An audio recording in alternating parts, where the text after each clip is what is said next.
Jet motion they go with here with Baldwin. And Baldwin breaks free.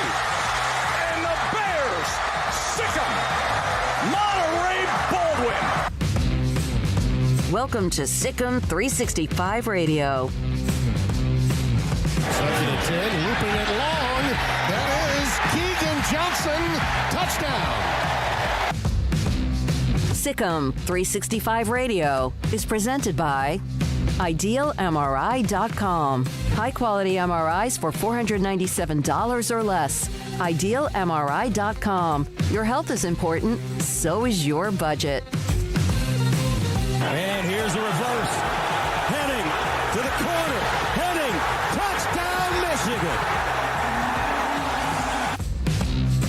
Have you subscribed to our YouTube channel? Search 365 Sports on YouTube. Brought to you by TFNB, your bank for life. Empty backfield. Pressure. Heineke is jacked. Down he goes. The ball is loose. It's picked up by Dallas and Armstrong. He's got a convoy. He's going to walk in for the touchdown. Now here's Paul Catalina and Craig Smoak. Welcome in. Sick 'em 365 Radio, 365 Sports on your Thursday. Smokey's out for the next couple days, so Craig and I taking you into the weekend before football season is here next week.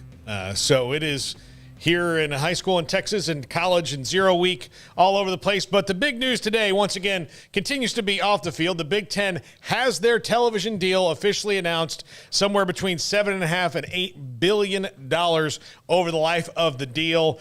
They have reset the market for what the premier leagues will get money-wise. And, well, Bob Thompson on the show a little bit later had to record that interview earlier today to talk about, kind of the particulars of the thing and how it breaks down. But, Craig, your thoughts on kind of the specifics now that, like you keep saying, and very rightfully so, like we need to see this thing to know what it means for everybody else going forward. Yeah, for one, if we just took Kevin Warren at his word, then each school would be making, well over the amount of money that they appear to be making in this deal, for one. But, yeah, I mean, there are some things that are slightly different than the talk and chatter that's been out there. But for the most part, it's just about what this final, figure was going to look like and what the final landscape was going to look like. And I think the brilliant thing in some ways for those who love to talk about the chaos of college football is that this deal really doesn't put a stamp on anything to the point to where we can just eliminate a lot of the storylines we've been talking about. Like, I think it only increases the conversation, actually. It may clear up some things in terms of, the Pac-12 TV deal, but then again, does it really? Because, again, how long are they going to be able to lock themselves in with the teams that they have due to, again, what the Big Ten contract revealed today? So basically, the big news out of the Big Ten contract, I think, is for the money figure folks, like I don't really care so much about that. It's a new record. That's cool. A lot of money for everybody involved. That's cool. Not quite the amount that was being thrown out there by Kevin Warren in particular. So that's interesting to see, and how much of that was just kind of fire and brimstone. Not fire and brimstone, just heavy talk.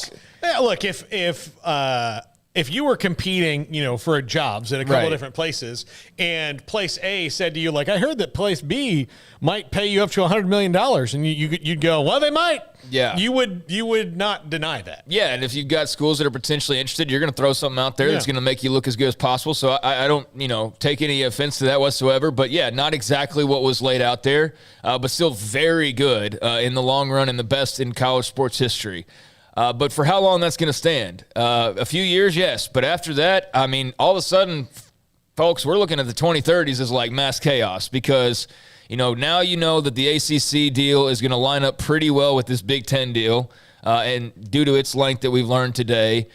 We've learned, as well, you look around that, the Big 12's deal could, in fact, then be made to where it expires sometime in that same range. So we could see, and then the SEC deal will be coming up eventually as well. So we could see. Well, theirs is 2032, I think. So we could see, like, all of the schools, much like it sort of came to be these last couple of years where everybody was sort of coming up at the same time, the exact same scenario playing out just 10 years later. Yeah. Is one of the first things that comes to mind for me. So those early 2030s now suddenly look very, very interesting. But I think the biggest thing that everybody was taking away from today that is listening to this show or just listening to Realignment Talk in general is how does it lay the landscape for the Big Ten in particular with expansion moving forward?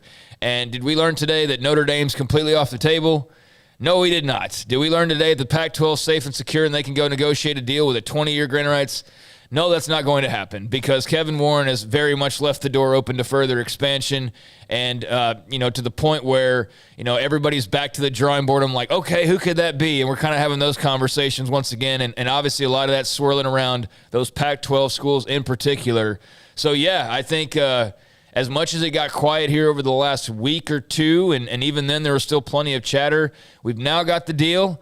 We know it's worth a lot of money for the Big Ten schools, but we also know that the Big Ten is not necessarily completely full, and they could very well look to go gain some new territory over the coming years. And now I'm just fascinated to see, and I've been interested to see all day long the responses from folks out west and kind of how this landed in their laps. And, our buddy Jason Sheard out in Arizona has been very active, and Canzano, Willner, and all those folks, I don't see this as particularly great news for the Pac-12. That's my take on it.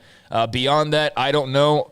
All I do know is that there is plenty more of kind of what's been going on the last year, talking points-wise, that is going to be revisited once again many times over the coming years because we all know more is changing. And this just, to me, lets the door stay cracked for more changes in the future. Yeah, what I would make me nervous is if I was the Pac-12 and to a lesser extent the Big 12, because again the Big 12 TV deal is coming up. I mean they feel good right now, but even in all that, if the Big Ten came calling because they decided they wanted to get a foothold in Texas, I'm sure people would answer the phone, and I don't think that that's really on the radar for them. But this TV deal includes escalator clauses, Craig. Mm-hmm. So if that.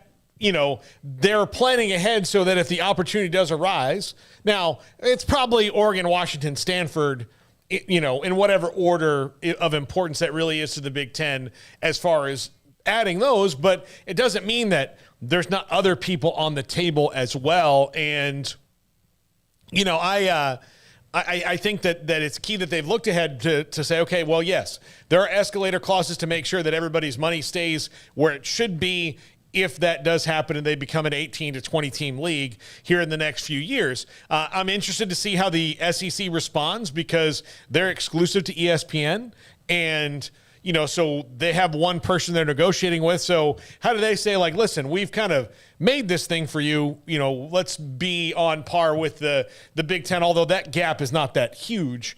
It's not as huge as it is between the ACC and the Big Ten and the Big 12 and the Big Ten and the Pac-12 and the Big Ten. So those will get negotiated out. But the escalator clauses is an interesting thing to me as we look at the deal because it's clear they're saying like, look, we're ready for it. If Notre Dame joins, which again, Notre Dame will not join until both the money and the playoff thing become a factor. And I don't think that that will ever be a factor because. Why would they if they expand the playoff and take out automatic qualifiers for it and just mean if you're somewhere in the top 12 based on the rules, well, why would you have to be in a conference if there's no automatic qualifiers? So why would Notre Dame have to join in a 12 or 16 team playoff where winning a conference or being in a conference doesn't matter to anybody?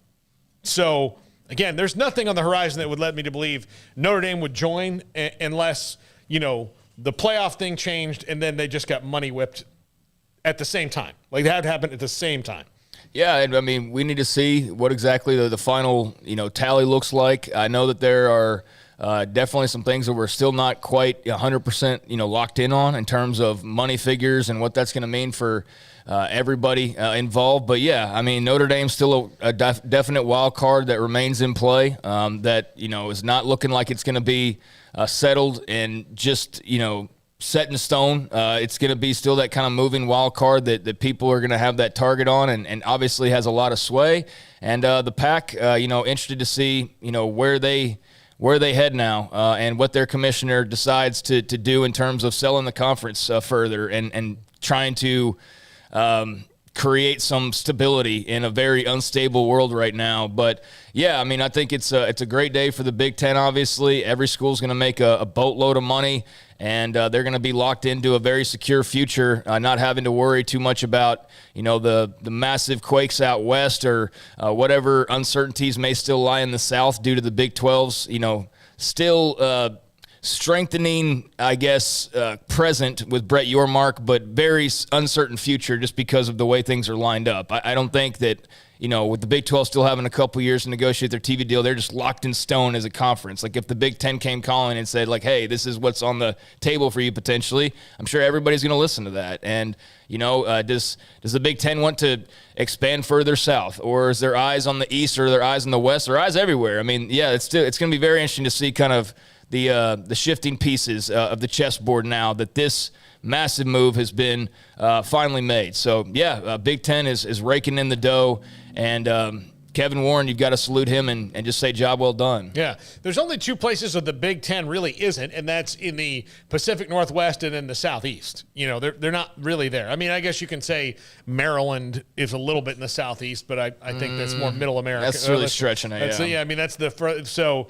like they're not in Florida, they're not in Texas, they're not in in Washington and Oregon, but they could be if they wanted to be, really. So that remains to be seen what happens down the line. Now, from the chat room, from Jacob DS50, should G5 teams be nervous? I think G5 teams currently live in a perpetual state of nervousness about what this means for them down the line. It's just what they have to deal with. I think most of their athletic departments, and especially the ones we've talked to, are realistic about what their future is. They just have to maximize what they can for whatever is going to happen, and really have to hope that playoff expands and can include them somehow.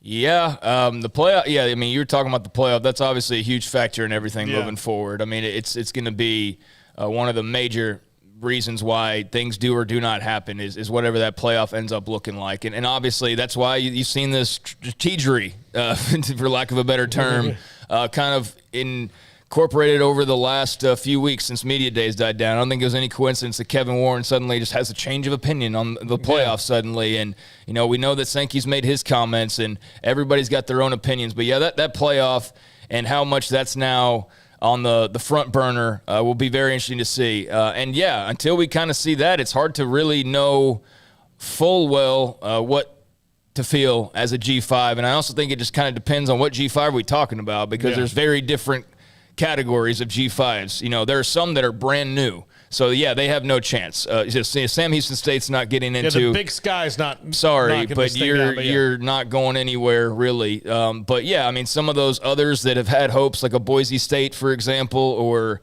a San Diego State, and some of those schools.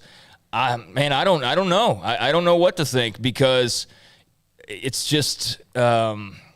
It's just a tough call for me to make right now. I mean, yeah, in theory, the Pac-12, I guess, could look to expand here, but what certainty do you really have these next few years?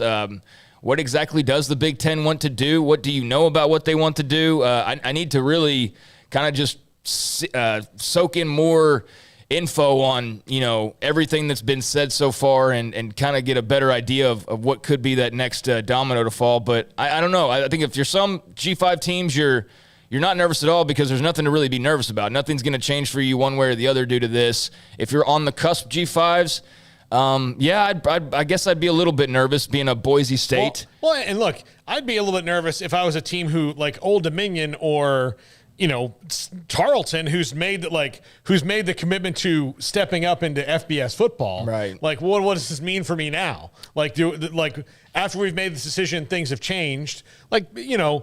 You've got to react to a different plan, and not that they would ever be in the playoff anyway. But you've got schools on the back end of that, like Boise State's on the one extreme where they're knocking on the door. Tarleton never will, but they also, Old Dominion never will probably. James Madison never will probably, but they've made the commitment to grow. But, like, is it going to be worth it in the long run? Yeah, but what are your expectations? I mean, what were you planning on getting? Yeah. I mean, like, if you made those moves to become Division I, I don't think you did that in mind that you're suddenly going to be competing with Alabama. You know, I mean, you were going to be towards the bottom of the G5s anyways. And so I don't think that it probably even crossed your mind, if James Madison, that you were going to still be a part of whatever upper echelon there is. And I guess it depends on the eye of the beholder of what they think they'll be missing out on. Do you feel like you're going to be missing out on some Super League thing that just doesn't include you? Or do you feel like you're going to be missing out on what? I mean, access, I guess. If that's what you're scared of, then, yeah, I'd be scared about playoff access until I see a new playoff deal. But scared of a Super League? No, you're never going to be a part of it anyways. You know, for the Power 5 schools, though, I mean, I do think that a lot of them have to sit there and look in the mirror and try to figure out what the future looks like, especially those out west and to the Big 12 to a lesser extent. So, yeah, I mean, again, kudos to Kevin Warren and the Big 10 for finally completing this long talked-about deal. It seemed like it was just never going to finally come to a conclusion. I mean, it inevitably was, but it just felt like we kept talking about it for so long. So it's great to see it today.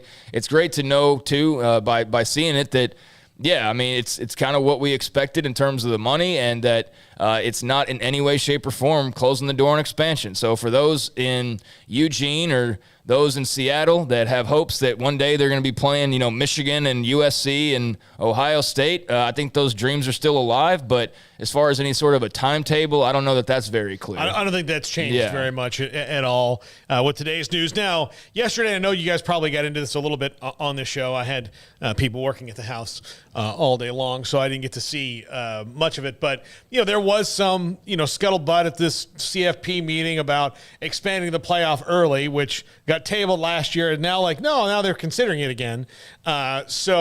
Which I think is just – it's just such ridiculous political BS that you would table it for a year, and then when the big dogs kind of get what they want, they're like, oh, now we can talk about it.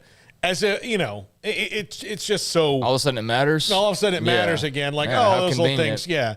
And but if that, you know, if they do, you know, can they expand the playoff early? And what annoyed me about it was, and I know you saw this, Craig, where they said in the meeting, they said, well, we've clearly left significant dollars on the table for this. And you're like, well, no S, dude. We all know that, and we're not even in charge. Like, how did you – like, why would you do that other than you all got played by Kevin Warren and Greg Sankey? And not even really Greg Sankey. Greg Sankey was pushing for it. So that was yesterday, and that kind of all ties into this. Now that the Big Ten is super fat and super happy on this deal, I would not be surprised to see things move pretty smoothly in regard to a lot, because their future is secure no matter what happens. Yeah, I mean, as far as the power brokers, so to speak, I don't think we're really waiting on Brett Yormark to call heads or tails on whether the playoff expands. You know, I think now it sort of settles down a bit, and I'm sure that we'll hear more of the, you know, the drum beats growing for, you know, this playoff expansion, whatever that's going to look like, and that will be, as you alluded to earlier, fascinating to see how quickly they can possibly put something together, and just how deep do they actually go with this thing? You know, like what does this ultimately look like, and what does access ultimately look like, and is it a scenario where, yeah, there's 10 teams, but, you know, 4 each from the Big Ten or the SEC in some scenario like that, I know is what people are fearful of. So, you would think that becomes a much more prominent topic of conversation. Not that it's ever really not a conversation, but, it does seem like there was a lot of intentionality with kind of how that was played the last couple of years. And, you know, Warren in particular with the alliance and just its effect on things. But, yeah, now that they've seemingly are fat and happy for the time being, as of today, this contract is what it is, then, I would think that there's going to be some more movement on that. But I just see pointed out that, Kevin Warren didn't exactly lie as far as the money figure. Yeah, like the Big Ten is going to get their money figures about what he said, and I know that there's escalators there towards the back end. I wasn't trying to knock Kevin Warren or anything. It's just that it wasn't like it's going to be a $2.4 billion. Like every week it seemed like the number got higher and higher and higher. And, it eventually fell where it fell, right about where it was probably originally reported to be. I'm not knocking it. I'm just saying that, like, it wasn't just – it's record-breaking. I don't know how many times to say that, but it wasn't like $1 billion per team or something, you know, that insane. But, absolutely, a huge deal, $100 million plus ultimately for everybody involved. And I'm not knocking it. I just, it's good to see that it's finally finalized. That's all. Congo, $5 super chat. And by the way, thank you, greatest ever, for your $2 super chat as well.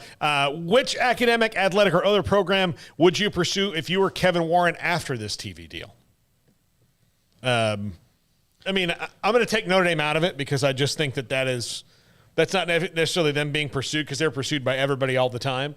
But I would, again, if I'm them, I kind of want.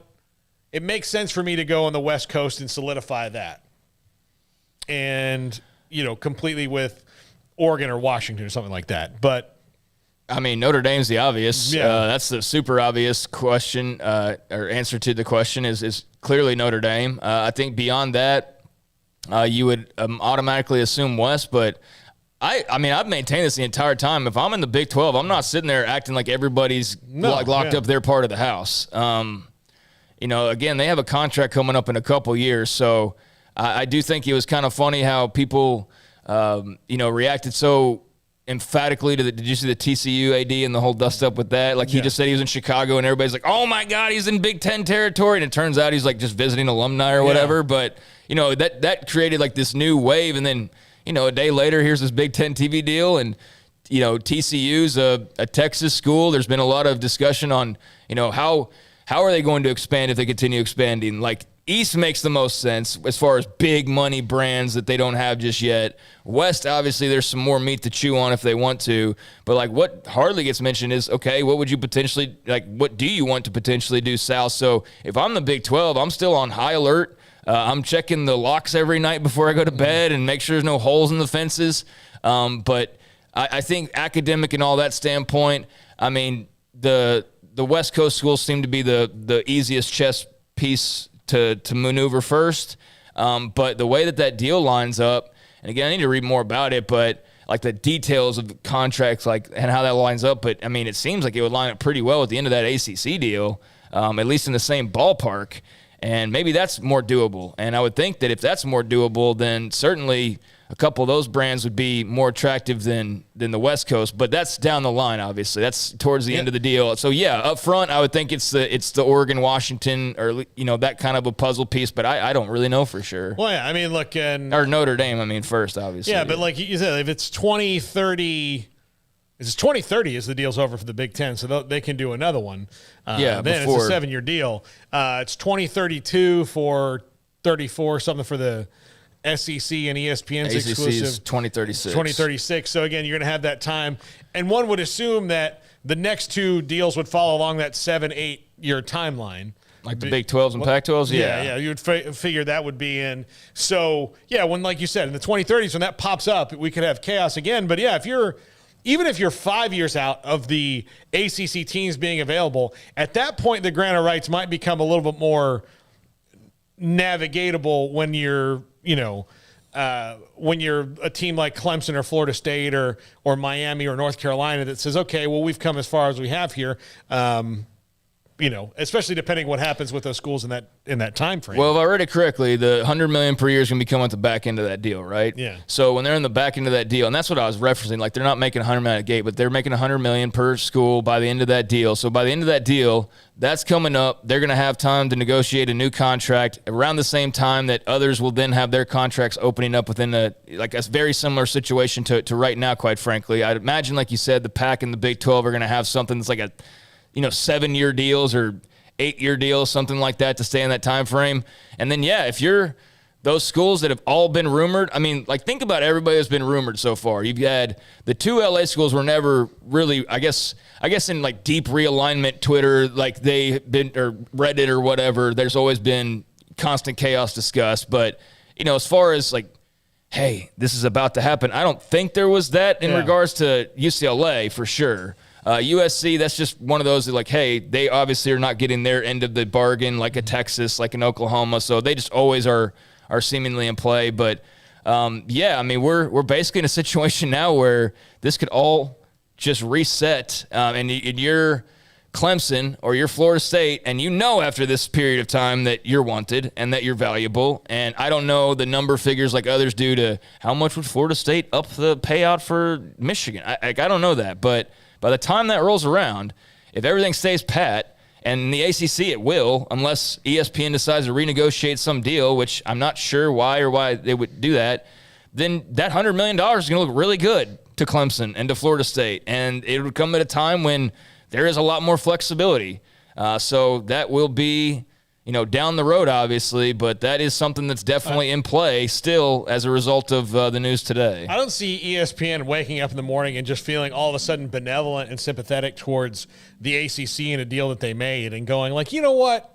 You guys are such nice guys. Let's give you more money. It just isn't fair for you guys. Right. We're going to make life fair for y'all. Yeah, no. And the interesting thing about that is if you look at those schools that we've talked about or anybody interested, if the SEC's up in 2032, you're up in 2036, you've got now schools that could bid against you. So you could really up your value as far as, people competing against you as opposed to, yeah, sure, we'll just go here, So, well, and especially, what does their deal look like? What does anybody's deal look like outside of these? We know the big triple window that the Big Ten's going to have on 3 broadcast networks throughout a Saturday, which is just absolutely massive for them, and that'll be great. But, yeah, what is so if you're ACC's got theirs locked in stone, but if you're the Pac-12, depending on what you get signed, you look up 5 years down the road, and your new grant of rights is probably going to be in that vicinity, and everybody's over there is making $100 million, and you're potentially wanted, and you're probably not on a CBS, Fox, NBC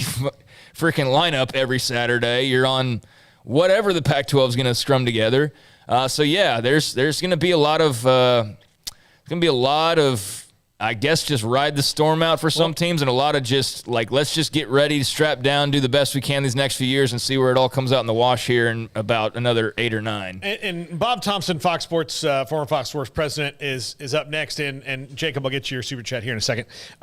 But he mentions in the interview, he said, look, ESPN is probably where the Pac-12's going. That's really where their inventory is going to be, because it may be some Fox Sports 1 kind of the thing there, but NBC and CBS are off the table for them more than likely based on what they want. He did mention that because of the middays and Notre Dame's home schedule, because that's what NBC has.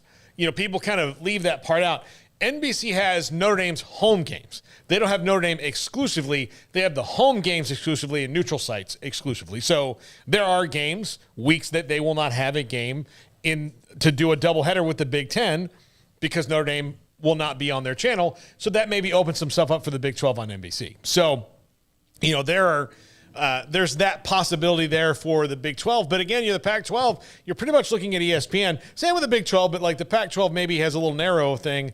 And, they might be able to do, 2 10:30 Eastern windows and make that amenable so that, Fox gets one, ESPN gets one. But, they're going to have to get really creative to make this worth their while. And again, I don't think expansion is imminent anytime soon, but we've never thought it was imminent in the first place. So it just kind of... Yeah, nobody was really predicting USC, UCLA, or really Oklahoma, Texas, the one that got the big ball rolling, quite frankly. Yeah, the last time that happened with A&M and Nebraska and Missouri and Colorado over that 2-year period, everybody was pretty pronouncedly angry at Texas for a decade.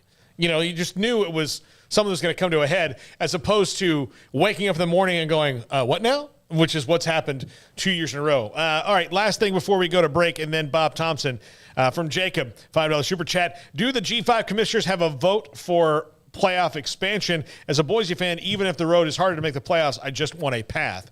And I think they do have a vote on that. I don't want to get to line on that, but I don't think that, again, it has to be, the playoff expansion has to be unanimous. So it doesn't really matter, because why would the G5 vote against it? Because that's their only shot, is getting in, is voting for it. The problem wasn't the G5 commissioners, if they have votes, voting for it. It was the Power 5 conferences, Big Ten, ACC, Pac-12 last year, saying that they weren't going to vote for the expansion early. So it had nothing to do with the G5. So it wouldn't have mattered if they voted for it, all of them. If it has to be unanimous for them to do it. So they have a bit of say, but nothing to to sway it. I don't think massively in their favor in any way. No. Yeah, no, I don't. Because they wouldn't vote against. Like, there's no way they would vote against it, even if they know, I'm in the big sky. I'm never really getting in this thing. I still have to vote for it because it's the only thing that gives me a chance. Yeah. So yeah, I don't think there's. I don't want to say that we don't know the rules, but what's the question? He asked, do they have a vote for playoff expansion? Yeah, they have a say in playoff expansion, but they don't have like a vote that's going to swing it like wildly towards their favors. Because they're going to vote yes. Like everybody wants playoff expansion. Yeah. They all want, the G5 all wants playoff expansion. This is their whole goal. So it's not like they would vote no, because the only way to get in would be to vote yes. So if they voted no, they'd be cutting off their nose to spite their face. Like, no, this isn't going to work for us. Well, it doesn't work for you now anyway. At least now you have a better shot. So yeah, they have a say, but again, it just matters. The Power Five all voting for it is what you need. When the Power Five all says yes, then you'll have an expanded playoff. Doesn't matter after that. We're taking a break right here. When we come back, Bob Thompson, former Fox Sports president, joins us. SicEm 365 Radio and 365 Sports. TFNB Your Bank for Life is the official local bank of Baylor Athletics. Find out why more Central Texas are making TFNB their bank for life. Sign up for our Edge checking and savings accounts to earn interest or cash back. With 5 convenient locations and an award-winning mobile app, banking has never been easier. TFNB Your Bank for Life. Member FDIC. Boots add protection. Good boots help you climb better and move forward faster. And when your son or daughter steps into the boots of a U.S. Army officer, they also learn how to lead. In these boots, they'll gain more confidence with expert training in one of more than 150 occupational specialties. In these boots, they'll stand a little taller and lead a team with diverse backgrounds and areas of expertise to successfully accomplish whatever challenge comes next. In these boots, they'll earn respect with valuable experience from day one that will give them solid footing for success into the future. Highly qualified candidates who earn a spot on our team can receive comprehensive health care coverage, college tuition assistance, and a bonus of up to $40,000. See all the things your son or daughter can achieve in our boots at GoArmy.com. U.S. Army Waco Recruiting Company, 254-598-8131 or 254-776-1543.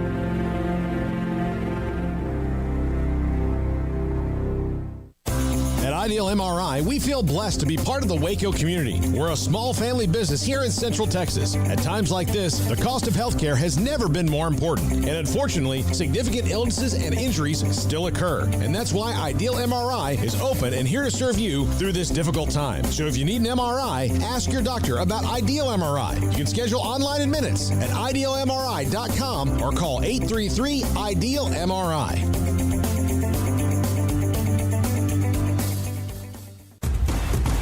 Hey, this is Bryce Petty, former starting quarterback and 2-time Big 12 champion, and I know firsthand the importance of being in top shape both on and off the field. So listen up, men. If you're feeling beat down day in and day out and looking for that high-performance edge that separates the men from the boys, then look no further than the Petty Clinic Low T in Waco. Petty Clinic is a comprehensive men's healthcare clinic with an atmosphere catering to men. Board-certified Dr. Kent Petty has a special interest in offering the highest quality medical care to men of all ages. Some of the services offered include screening and treatment for low testosterone or thyroid, infertility, high blood pressure, diabetes, high cholesterol, sleep apnea, while offering comprehensive wellness exams and complete men's health lab panels. High performance men, remember, it's not just a Petty thing. This is Bryce Petty, encouraging you to reach out and Google search Petty Clinic Low T or go to pettycliniclowt.com and get your complimentary lab screening today. Parenting is full of surprises. You never know what to expect. So after our son was born, I called my Texas Farm Bureau insurance agent to set up a life insurance policy in case something happened to me. Sawyer is now 2. And we'll soon have a sister. There's no one else I would trust with protecting my family. Stop by and see our agents at one of our 3 McLennan County locations. Coverage and discounts are subject to qualifications and policy terms and may vary by situation. Welcome back to SicEm 365 Radio. The 3 o'clock hour is sponsored by Waco Custom Marketplace. Meats, sweets, Texas treats, and a cut above the rest. 425 Lake Air Drive, Waco. Bob Thompson joins us once again here on Sikkim 365 Radio and 365 Sports. A new friend we've made here, retired president of Fox Sports Networks and Fox Sports International and a Thompson Sports Group LLC now. And Bob, this Big Ten TV deal is really massive, $7-8 billion between there. You had actually texted me and Smokey a week ago about, kind of the overall number that was not really going to hit $100 million per school, but this is still per school like a gigantic amount of money that they're going to be getting. Why was the Big Ten able to position themselves so well, even beyond the SEC, which has had far more success, at least with individual schools across the board in their conference? Right. I think that one of the reasons the Big Ten was so successful was that, Kevin Warren, their commissioner, came in with an NFL mentality as to how the television deal should go. And he was able to attract all three broadcast networks, or three of the four, everyone except ABC, to create almost an NFL type Saturday for the Big Ten. So you'll have the early game with Fox, preceded by the pregame show. Then you'll have the afternoon 3:30 Eastern window with CBS, and then you'll go into a primetime game with NBC, just like the NFL does on Sunday. So I think that created a situation, as far as for the SEC, it was already pretty much in place. And I think these other networks knew that if they wanted a piece of one of the two preeminent conferences, they were going to have to go into the Big Ten, and that's why I think NBC and CBS stepped up to the way they did.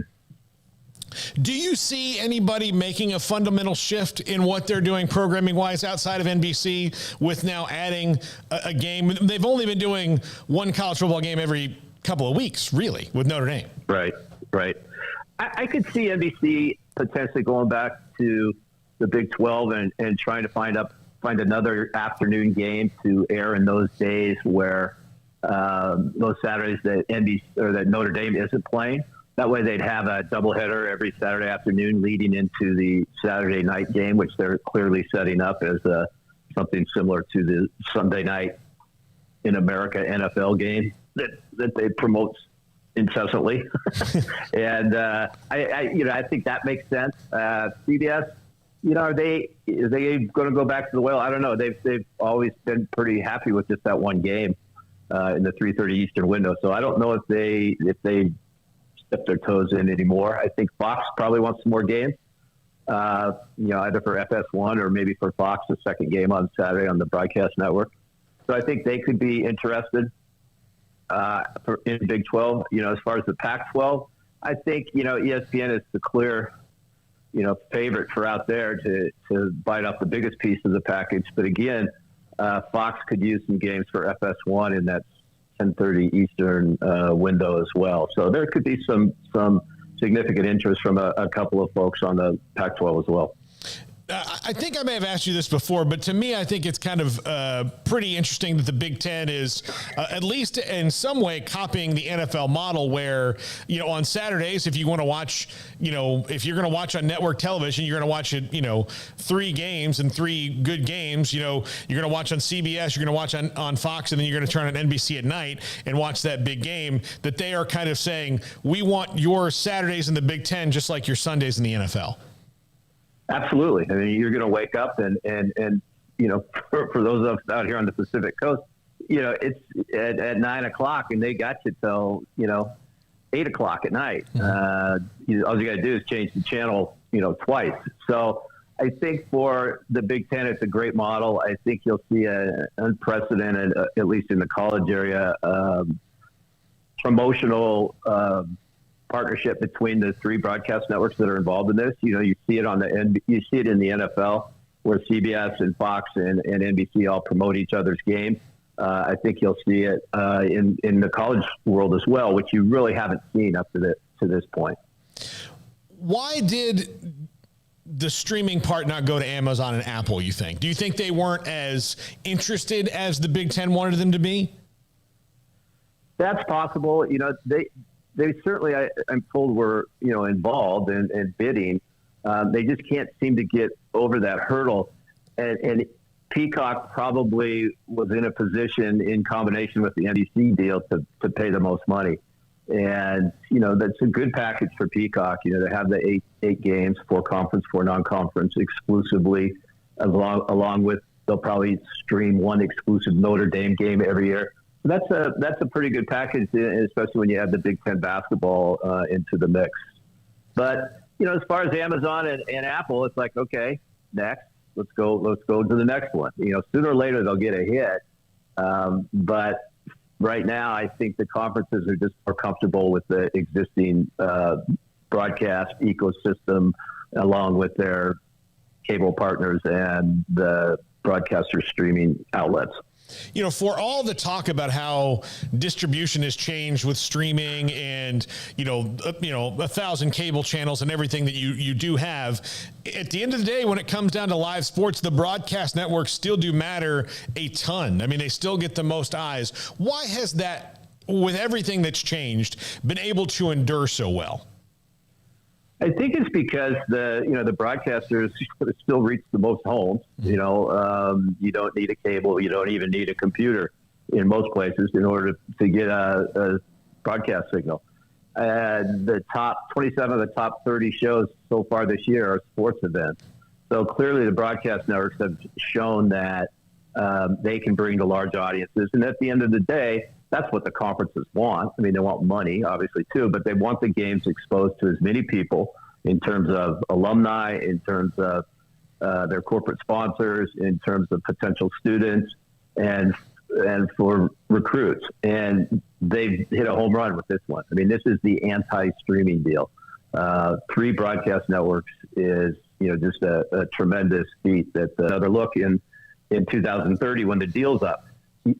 Still, though, they have dipped their toe into the water, so they're going to get some experience with Peacock and how that all works out and what kind of problems that may or may not cause in terms of distribution, and how unhappy fans may or may not be if their game gets put on Peacock on any given Saturday. So we'll have to see. I think, for Amazon and Apple, like you said, they've got more money than anyone can imagine, and sooner or later they'll just overpay for it just to get a hold of something. And there's no doubt in my mind that will happen at some point. It's just not this time. I had a friend who was a Major League Baseball player, and he went into salary arbitration one year, and he said it's the worst thing that ever happened to him, because you go into a team that you love playing for, and then they essentially tell you, like, listen, we really like you, we love you, we want you back on the team, but you can't hit left-handed pitching. In August and September you kind of slow down. Here's all the reasons we don't want to give you what you think you're worth. Is that what the Pac-12 and Big 12 are kind of in for in these negotiations, as they try to ask for a raise, from their last TV deal, but also knowing that their conferences are not what they were when the last TV deal was made? It would be my expectation that they're going to get some of the "we love you" but conversation. But I still think both conferences have significant value to add. The West Coast schools, they've got some good programs out there. They've got the 10:30 Eastern time zone, and I think that's going to be appealing to some folks. The Big 12 is the same thing. I mean, picking up the 4 new schools, while losing Oklahoma and Texas is tough, I think what they've put together is a very significant package of schools that have wide appeal from Utah to Florida, and that's a great thing. I think these guys, both the Pac-12 and the Big 12, might have to be flexible. Maybe some Friday night games, maybe some Thursday night games, in order to reap the kind of dollars they hope to get. I could see a streaming package being a bigger part. Say ESPN Plus with the Big 12, which they currently have, or ESPN Plus, Apple, Amazon on the Pac-12 deal. So there's some ways for them to distinguish themselves from the others, but they're going to have to be flexible and do some things to create value that they probably haven't done in the past. if the college football playoff expands, and there's some talk that maybe they might bring that up about expanding it before 2026, does that help the Big 12 and Pac-12 in their negotiations if it happens before that, they make a deal? I don't know if it helps them a whole lot. I'm not sure I see that happening early, because at that point you probably got ESPN as the only bidder, maybe contractually, or maybe I'm wrong and they have to open it up to everybody. But I think they're going to get a healthy payday no matter what after 2026. But I don't think it opens up earlier. And last question. So short-term deal here on the Big Ten, and the SEC deal is still, then they've got, longer, I think 3 years after that. Is that pretty smart, or do you think the SEC will maybe go back to the table and say, hey, when the playoff thing happens or anything changes, can we up our money a little bit too from ESPN? That's absolutely possible. The different entities, though, remember the CFPs through the the alliance, or whatever you want to call the people behind this college football playoff, and then the SEC deal is specifically with the SEC. So yeah, that could happen. 2032, and they're a little behind what the Big Ten's going to be, but I don't see it as significant dollars. And with the 2-year window on the tail, it's not that long. If they're out to 2036 like the ACC, then I might start thinking about, is there a way to open this up and get more value? And like I've said all along, that conferences and their broadcast partners talk all the time. And if there is some way that ESPN sees some value in opening up the agreement earlier and potentially adding dollars to it, if it makes sense for them, based on that value that's going to be added, they'll absolutely do it. Oh, I have to ask you about the draft that they're going to have for games. Would you have liked to have been part of a draft for picking games, or do you like the old way where it was like, we get this one and you get that one, no matter what? Yeah, I'm trying to figure out how that works, because, normally what happens with the conference is this. Prior to the season, there's a number of games selected in advance, maybe the first couple weeks, and special date games like Thanksgiving, day after Thanksgiving, Labor Day, things like that, are picked in advance. And so that's probably the draft they're talking about. And I can only imagine how that's going to work. Then you get into the season after the first few weeks, and then you start going on a 12-day or a 6-day window where the selections are made either 12 days out, 6 days out, and there's a drafting order there. I got to think Fox is going to have the first pick most of the times. They even have the first and second pick sometimes. CBS and NBC might be in some rotating window. NBC games a number of them might be selected in advance because they're prime time games, and that creates a whole different level of issues for the schools when they're moved to prime time, their fans, et cetera. The other big question that's hanging out there is, NBC going to be able to flex games like they can on Sunday nights? Are they going to be able to take a game and say, all right, this game's playing on Fox or it's on CBS, but it's such a big deal, we're going to flex it into Saturday night? My guess is they don't, because there's going to be other college football games on Saturday night, whereas with the NFL, NBC is the only game. So, but yeah, it's going to be an interesting draft prior to the season, and then it's going to be an interesting Monday morning phone call during the season. I would think so. Bob, thank you so much for all the time you always give us and the knowledge that you've brought to us. I think there are a lot of, and you've seen this on Twitter, a lot of people who are aspiring amateur TV executives that haven't gotten their call to the bigs yet. And it's nice to have the information from someone who knows. My pleasure. Take care. All right, that's Bob Thompson, former Fox Sports president, with us here on SicEm 365 Radio, 365 Sports. More right after this. That was earlier with Bob Thompson from Fox Sports. And what's going on here in the monitor, guys? What do we got going on here? Anyway, thank you.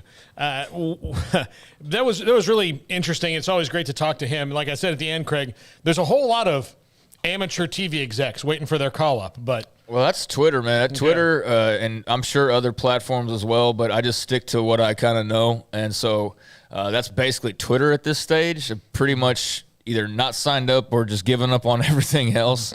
But, yeah, I mean, there's a lot of, I guess expertise on any area that you're looking for on Twitter.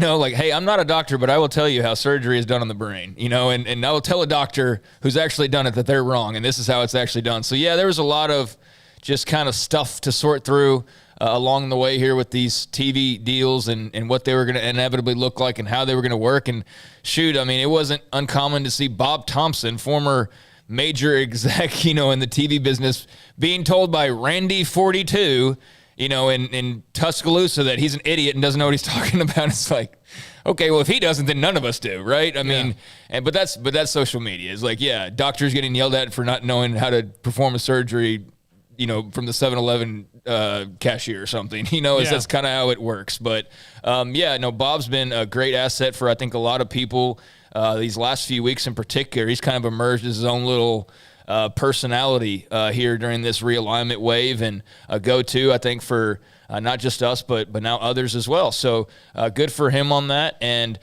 glad to have his expertise and his knowledge and his insight on kind of how all of it works. And it does get very confusing because, not everybody's looking at it the same way. You're throwing out numerical figures, and yes, there are different ways to view those. There are different ways to break them down, but just in general terms, today's a great day for the Big Ten. They're going to make, again, $7 to $8 billion total. That'll be fantastic for them. And ultimately, we'll be making triple or more than triple. We'll be making six figures. Yeah, out of the networks, they get 62 out of this. But then they also have that how much they get out of the Big Ten network. Yeah, and that's a year, and there's different, it's like, what are you talking about? Yeah. Because you could be talking about one thing. Well, no, it's actually, and then are we talking about something different? We're not talking about the escalators. We're not talking about the additional payments 4 years down the line. We're just talking about in general from the jump. That's what it is. No, they're not making $100 million. Yeah. From these networks, it's $62 million from Fox, NBC, and CBS. From the networks. But then that's where we get into this minutia where it's just. And then you add in the Big 12 or the Big 10 network, which is their own thing, and that's going to be probably between $15 and $25 million a year by the time the end of the deal goes on. So then that makes it even higher. Yeah. So right now you're looking at 75, 78, 79, 80 million in the first parts of this deal that by the end of it, depending on what happens, could skyrocket into here unforeseen thought of territory, but that's what the goal is, right? Yeah, so, and it's a great deal. I mean, just no matter how you want to slice it and dice it and look at it from the very beginning of it to the very end of it, it's a great deal for the Big Ten. It's going to be primetime real estate on Saturdays. It's going to be lots of money for their schools, and it leaves the door open to be able to go and make further additions if they so choose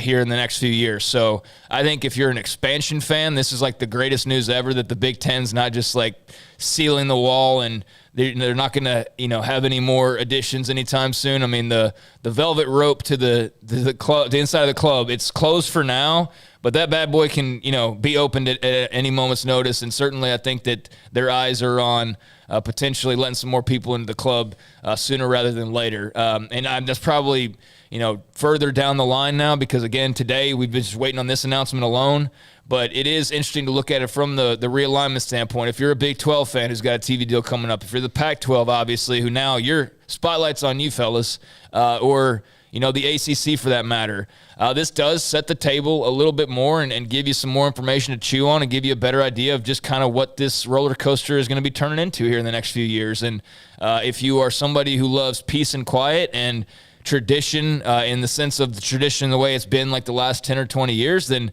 I don't think that this eases your fears in any way. No. Because it, to me, just screams that there's likely to be way more going on now because, they're letting it be known like, hey, we're still open for business. There's not a thing in this contract that would make the Pac-12 think like, we've got a little bit of time. We can sign a 10-year deal. There's nothing that would make you think that. That's what jumps out to me. Nor the Big 12. Yeah, exactly. Nor the ACC inevitably down the road. And again, the timing of when this deal finishes. The good news for the ACC is they have a lot longer to play. They got a lot longer. They got a lot, if they want to save up money for that big buyout one day, like they've got plenty of time to do that. But yeah, inevitably, like when the Big Ten deal comes up and the SEC deal comes up, we're going to basically 10 years from now be living in what we just lived in, but just to a different degree and slightly different characters most likely. But yeah, I mean, it's all good news today if you're the Big Ten, and it's just more of kind of the same if you're a lot of the other parties involved. Again, if I'm the Big 12, I know Brett Yormark was making his way around campuses again today. I think, what was he in Ames today? I think I saw. Yeah, because he was in Manhattan yesterday. Okay, yeah, I thought I saw him in Ames today. But yeah, I think he's smart enough to know that, again, you can't leave the doors unlocked at night or your windows unlocked. Like, you got to be watching your house very closely. And the Pac-12, obviously, again, that spotlight's on them and their doors are wide open. And I don't know how you navigate that if you're Kleofkoff, but it's going to be fascinating to see how they do. And then that's now the next step. And Notre Dame's always, again, that floating wild card that's out there that everybody's always going to circle back to. But for right now, it appears as though they are content staying pat, and I'm sure there is ulterior motives in regards to that and the timing of when all that might pop again. But for now, let the chaos continue, basically. Yeah. When we come back, Max Olson, the Athletic, gets into this with us, and Craig is going to go to Baylor practice, plus Mickey Spagnola, DallasCowboys.com in the 4 o'clock hour. And Ben Bolch, LA Times, will talk about a UC Regents meeting that made next to no sense yesterday. Man, I'm going to miss talking about that. Well, you might, he's been at 5 o'clock. Okay, so 5. I might be back. You'll be back. I might tread a little water for you so you can get in and hear that and participate in that one, Craig. When we come back, Max Olson, the Athletic. This is SicEm 365 Radio, 365 Sports. During the Make This the Summer event, Allen Samuels is celebrating with an incredible lineup of new 2022 models like the Grand Cherokee L, Renegade, Wrangler, and the Wrangler 4xe. These vehicles bring power, style, and a smooth ride you'd expect from a Jeep. The Grand Cherokee L even brings you extended seating with a third row. Come see what Allen Samuels can offer you and your family and find the Jeep SUV that fits your lifestyle. Baylor University is where lights shine bright. So, let there be light. Let there be roommates and teammates, scholarship and championships. Let there be fresh starts and new traditions, fast friendships and lasting impacts. Let there be laughter. Let there be joy. Let there be light. Baylor University, where lights shine bright. Do you or your kids get nervous about going to the dentist? Stonewood Dental, Dr. Steve Childress, he can help. I've spent a career taking care of patients who as children had bad experiences, and now they're adults that hate going to the dentist. If I get a kid at 3 years old and they come every 6 months and it's a happy experience, it's normal for them. Now they have an accident at 6 or 7 or 8 at school.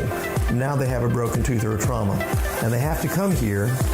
They're used to lights, they're used to the water in their mouth, they're used to experience, they already trust us. It's amazing what we can do with that kid without it being a negative thing. But if I see a 6 or 7 or 8 year old that's never been to the dentist, and now they have a trauma or an unfortunate unexpected toothache, it's harder to do that for that kid and it not be somewhat of a negative experience. So bottom line is I try to teach kids and adults and teenagers and everybody the way I'd want my family treated, which is where it's a necessary part of life. You just take care of it. It doesn't have to be that big a deal. Learn more, stonewood-dental.com.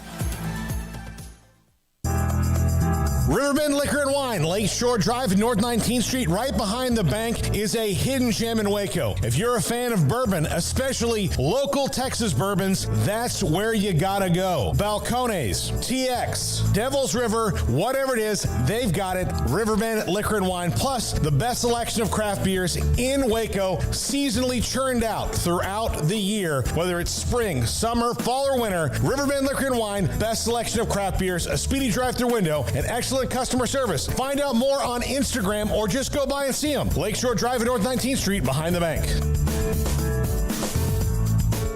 From the first workout to the last practice, sports is an incredible and rewarding challenge. Hi, everyone. This is Dan Ingham with the First National Bank of Central Texas, and we're proud to support each athlete, every parent, and our educators.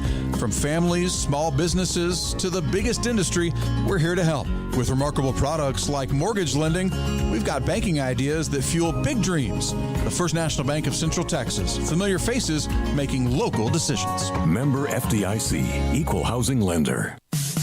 In the market for a quality metal building? Since 1943, Pioneer Steel and Pipe has helped Central Texas residential and commercial customers with metal building design, panel options, building components, and trim options. Pioneer Steel and Pipe's residential line is energy efficient, offers low maintenance, reduces insurance payments, is impact resistant, and carries up to a 45-year limited warranty. In addition, they can also help you find a metal building contractor for your project. Pioneer Steel and Pipe with locations in Waco and Bryan and at pioneersboys.com.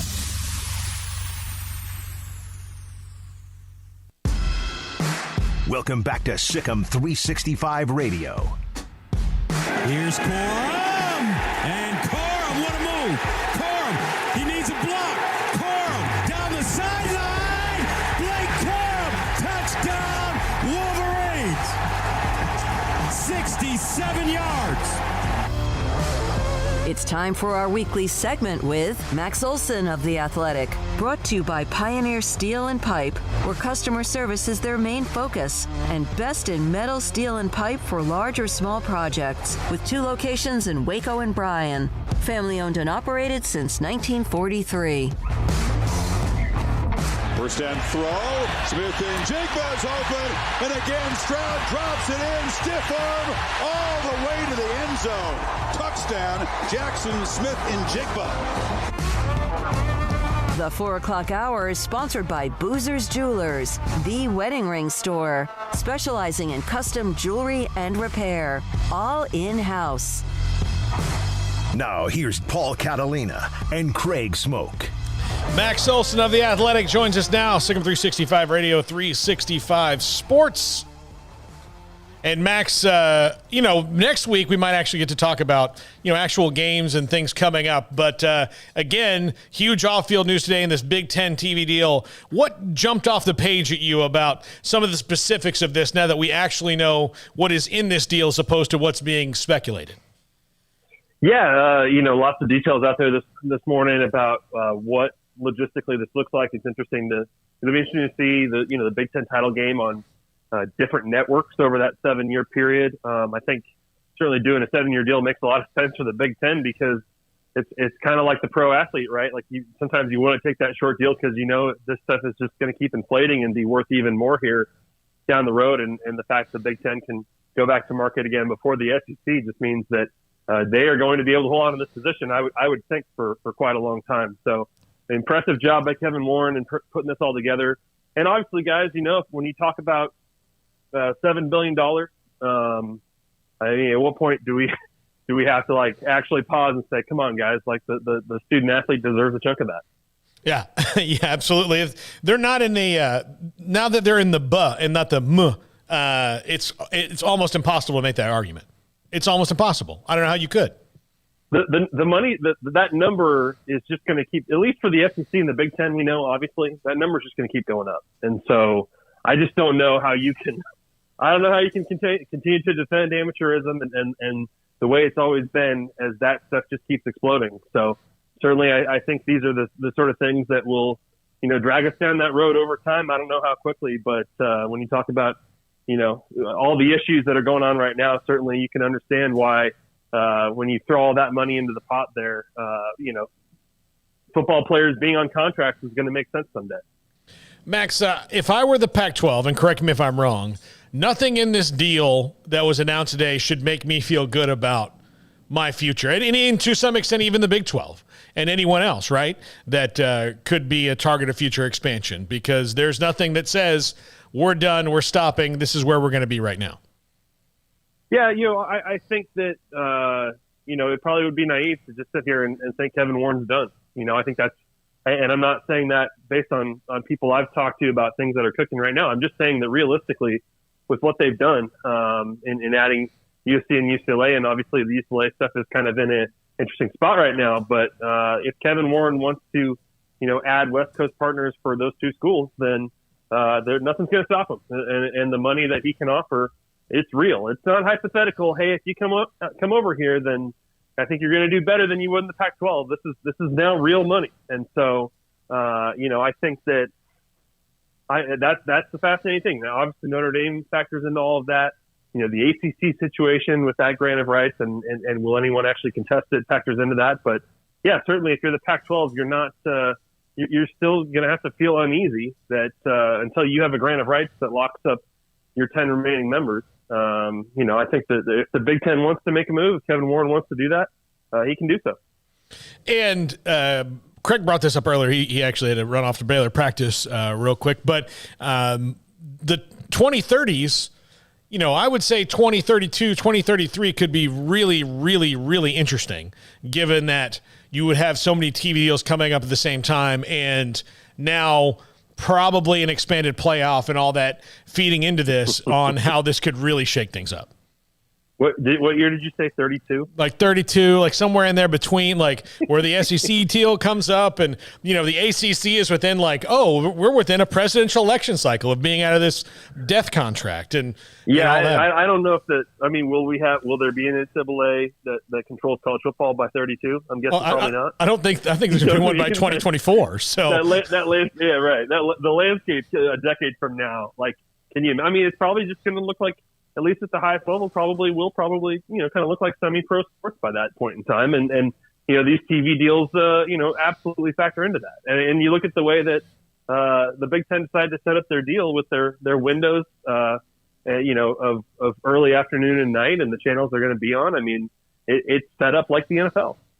Yeah, it mirrors it completely. That you're all day. If you just want to watch one game a day or one game an hour, or a time slot, and you're a Big Ten fan, you can just go. You have to change the channel 2 times. That's all you have to do, 2 times during the day. Now, are you a Peacock guy? I have it because I am a huge fan of The Office, and it's the only way that you can watch The Office and Parks and Rec. So I did get Peacock. Now, outside of that, I've watched a couple things on it, but, it's just like any other app, right? No, for sure. We have Peacock as well, and that's purely to watch Parks and Recreation and those extended episodes of The Office at this point. But, certainly the live sports movement over there is going to be an adjustment for some people. Yeah, well, the basketball alone, Max, I think is going to be kind of wild because they have a whole bunch of basketball that's exclusive to there. And were you surprised that Amazon and Apple didn't get involved this round? No, not really. I think you talk to some of these commissioners and they're not sure how seriously to. Certainly the Pac-12 is very serious about courting Apple and Amazon and trying to, achieve some big payday through one of these streamers. Now, do you want to do all of your rights to the streamers? I think that's probably not a good idea. I think probably for your brand and your growth of your conference, you still need to be on a linear network. But I know the Pac-12 is going to be pursuing that because they've gotten lowballed by ESPN, or if they've even been offered by ESPN, and Fox is not pursuing the Pac-12 at this time, at least in that exclusive window. So I'm sure the Pac-12 will chase that money. I'm sure the Big 12 will have talks with them. But no, at this point in time, I'm sure that Kevin Warren looked into those avenues, and I think they could get involved here down the road with one of these conferences. But this is clearly a very Fox-led move here for the Big Ten, and huge success for Kevin Warren. Now, one of the things that I don't think it's gotten buried, but it was reported yesterday that yes, expansion talks may move up a little bit. Governance might change outside of college football, and we'll talk to the governance thing in a second. But Max, don't you think it's interesting that the Big Ten, threw a wrench in the machine of early playoff expansion last year, and now that they suddenly all of a sudden have everything they could have ever possibly wanted and more, they're open to the idea, and maybe it could happen. Well, again, the Big Ten is exclusively now pretty much in partnership with Fox, and if you expanded the playoff into the current contract, then Fox doesn't get a piece of that, and so you have to assume that factored into Kevin Warren's planning here. It's not just that taking it to market generates more money, but it generates access for Fox to playoff rights and games and all that. So I think that's a big part of it. That there's interest in. I think a lot of people agree that the playoffs should be expanded. To what format, I guess we'll see. But that ESPN versus Fox battle on these things, it factors into trickles into all these other things that are going on, and that's including realignment. And so I kind of see those interconnected a little bit. And, now that Kevin Warren and the Big Ten have this deal done, how much will they change their tune and how much will they work in cooperation with the SEC on expansion? That'll be fascinating to watch. Yeah, he's kind of, backed off of everything. It was all hardline stances he had a year ago.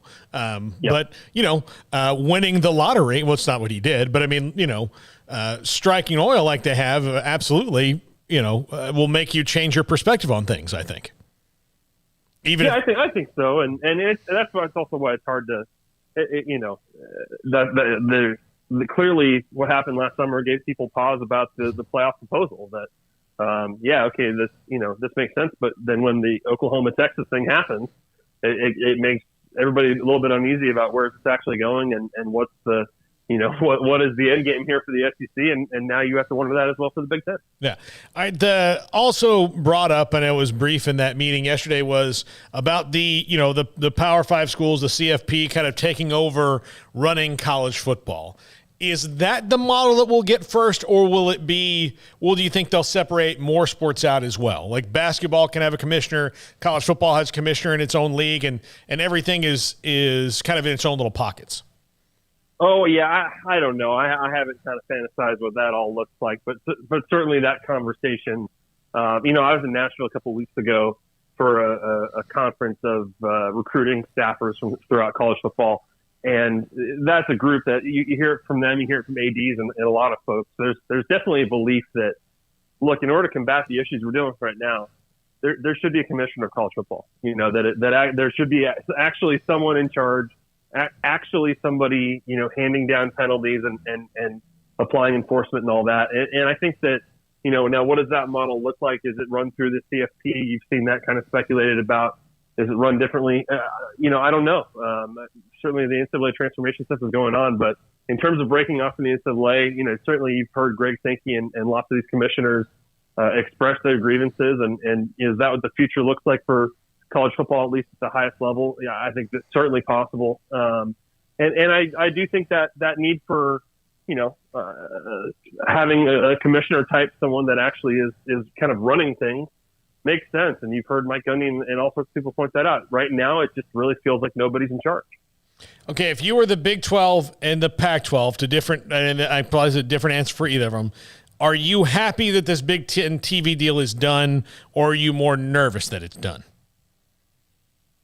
I think in terms of the order of operations for the Pac-12 situation, they're happy that it's done because, their 30-day window that they initiated to get going on their TV deal, conflicted with this Big Ten thing, and they knew that the Big Ten deal had to get done before they could really have meaningful conversations with ESPN and Fox. And so, I from that standpoint, like at least the Pac-12 can get going now on their situation and get clarity on what do their partners want to do and can they go to market here and explore the streamers and those other options. For the Big 12, I mean, I don't know that it makes a huge difference. And, I think you knew the payday was going to be significant. That ultimately a few years from now, the Big 12 has to come up with whatever arrangement it can that maintains and grows its money and its revenue distribution to its members. So, in some ways, is it helpful that Big Ten's like showing you what the market rate looks like right now? Yeah, a little bit. I'm sure that Brett Yormark is interested to kind of get some sense of where they're at. But right now it's the Big 12 stuff is not going to get initiated, I don't think, soon in terms of the TV talk. But it is clarifying for both sides a little bit in terms of knowing where ESPN is and where they are is not involved with the Big Ten. Are you getting out? Are they sending you on the road in week 0? I'm not going to Dublin for Nebraska Northwestern. I will not be doing that. I will be watching it from home. No, I've got a couple trips lined up. For, one of them being coming down to the great state of Texas for Alabama, coming down to Austin. I'm looking forward to that, but still got to figure out the plans here a little bit. All right, I know you know Austin well, Max. When you go to Austin, right, are you more excited about going to excellent restaurants that you were, or seeing that game that you know well? Wow, that's yeah. I think you got me figured out pretty good there, Paul. Well, I live in the same. Getting back to Austin for sure, and finding good places to eat and drink. Yeah, that we're looking forward to. My wife and my son are coming down with us for the game, and they're definitely more excited about Austin than about an 11 a.m. kickoff on a Saturday and 100 degrees or whatever it's going to be. Hey, look, how your son's what, 2 now? 1.5. One and a half. So it'll be his first taste of like Austin barbecue. Like it's a huge moment in any kid's life. That's right. Yeah, you got to cut that up real small when you put it on the kid's plate. But yes, I think it's time for those kind of endeavors for sure. First steps, first word, first barbecue. It's all in everybody's baby book. I know how it works, Max. All right. I think 18 months is an appropriate time to introduce it. I'm okay with that. Yeah. It's, if you can get him liking the stuff that you like earlier, it's better that you don't have to like go to a restaurant and always order macaroni and cheese. Except for when it's, Monday night at our house and he's asking for brisket and I have, I kind of need 24 hours to put that together. Yeah, that's true. I did not think about it from that respect. Max, always appreciate it. Talk to you again next week. Thanks, man. All right, that's Max Olson of The Athletic with us here on Sick'em 365 Radio and 365 Sports. Hey, Garrett, why don't we make up that break here, and then we'll come back, talk for a second, take another break, and get Mickey Spagnola, DallasCowboys.com. But those Week 0 games, Western Michigan at Michigan State, Eastern Kentucky at Eastern Michigan, which is the battle that everybody's been waiting for, the Battle of the Easterns. Levi talks about it nonstop in the studio. He's just obsessed with it. Virginia Tech at Old Dominion, William & Mary at Charlotte, Temple at Duke, Tennessee Tech at Kansas, Illinois at Indiana. No, I'm sorry. I read the wrong week. My bad. That's week 2. But the good ones, Nebraska at Northwestern, should be pretty interesting, or at Northwestern in Dublin, and Vanderbilt at Hawaii. That's one I'm kind of interested in. That stadium in Hawaii has been condemned, and they play at like a sports complex now, right? It's not it's like a practice facility. It's a practice facility. So it's like, what, 4,000 people can go to the game if you're at Hawaii, something like that? If that. Yeah, I think they brought in some temporary stands. It's not anything big. I wonder how it's going to take them a long time to fix Aloha Stadium too. It's not like they condemned the building. Well, it's not like you can just be like, all right, well, slap a coat of paint here and fix this hole in the drywall and we'll be all good to go. So Florida State plays in Week 0. If anybody cares, they play Duquesne. Duquesne, anyone? Duquesne? Nothing? No. Let me jump in the chat real quick. We had a super chat I did not get to answer. From Congo again.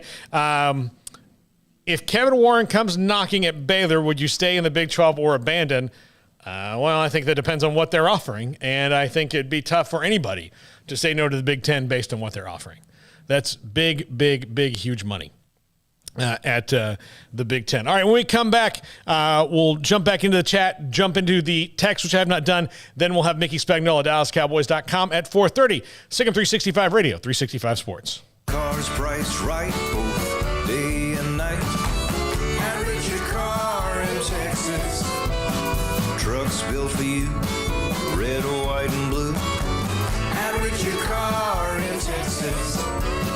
Cars that zoom with lots of room.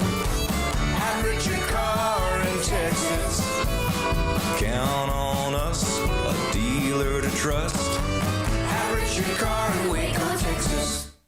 One size fits all. That may be all right for an adjustable belt or cheap sunglasses, but when it comes to your financial needs, no one wants a one-size-fits-all strategy. Ben Erlinson, your Edward Jones financial advisor, knows that his most important goals are yours. That's why he takes the time to understand your needs, knowing you. That's how Edward Jones makes sense of investing. Ben Erlinson, 100 North 6th Street in Waco, 254-759-8533. Edward Jones, member SIPC. Did you know the average American pays over $500 a month for their car payment? What would you do if you didn't have to make that payment for 90 days? Where else could you use $1,500? Keep your car payments at Genco. Buy new or refinance your current vehicle and have no payments for 90 days. Take advantage of our low rates and no payments for 90 days. Only at Genco. Subject to credit approval, membership eligibility, and loan policies insured by NCUA. My money, my future, my credit union. Genco. It's summertime, there's picnics, reunions, cookouts, and so much to do, and Waco Custom Marketplace on Lake Air Drive in Waco is your home for the butcher shop that can help you with beef, pork, poultry, and seafood. They are spectacular at being able to deliver you whatever cut of steak you want. Bone-in ribeye, however thick you want it, that's great. They'll do it. Sirloin, T-bone, porterhouse, bacon-wrapped filet. And, of course, as I mentioned, they have pork, poultry, and seafood. Their Norwegian salmon is spectacular. Also, all of the sauces and seasonings you'll ever need, all the ingredients you'll ever need to make sure you have that perfect, flawless taste. So it's delicious whenever you take something off the grill. And a full-fledged bakery as well, with fresh baked bread and kolaches every single day. Up and down the aisle of Waco Custom Marketplace, you also have what you need, from knickknacks to snacks to more, at 425 Lake Air Drive in Waco, Waco Custom Marketplace.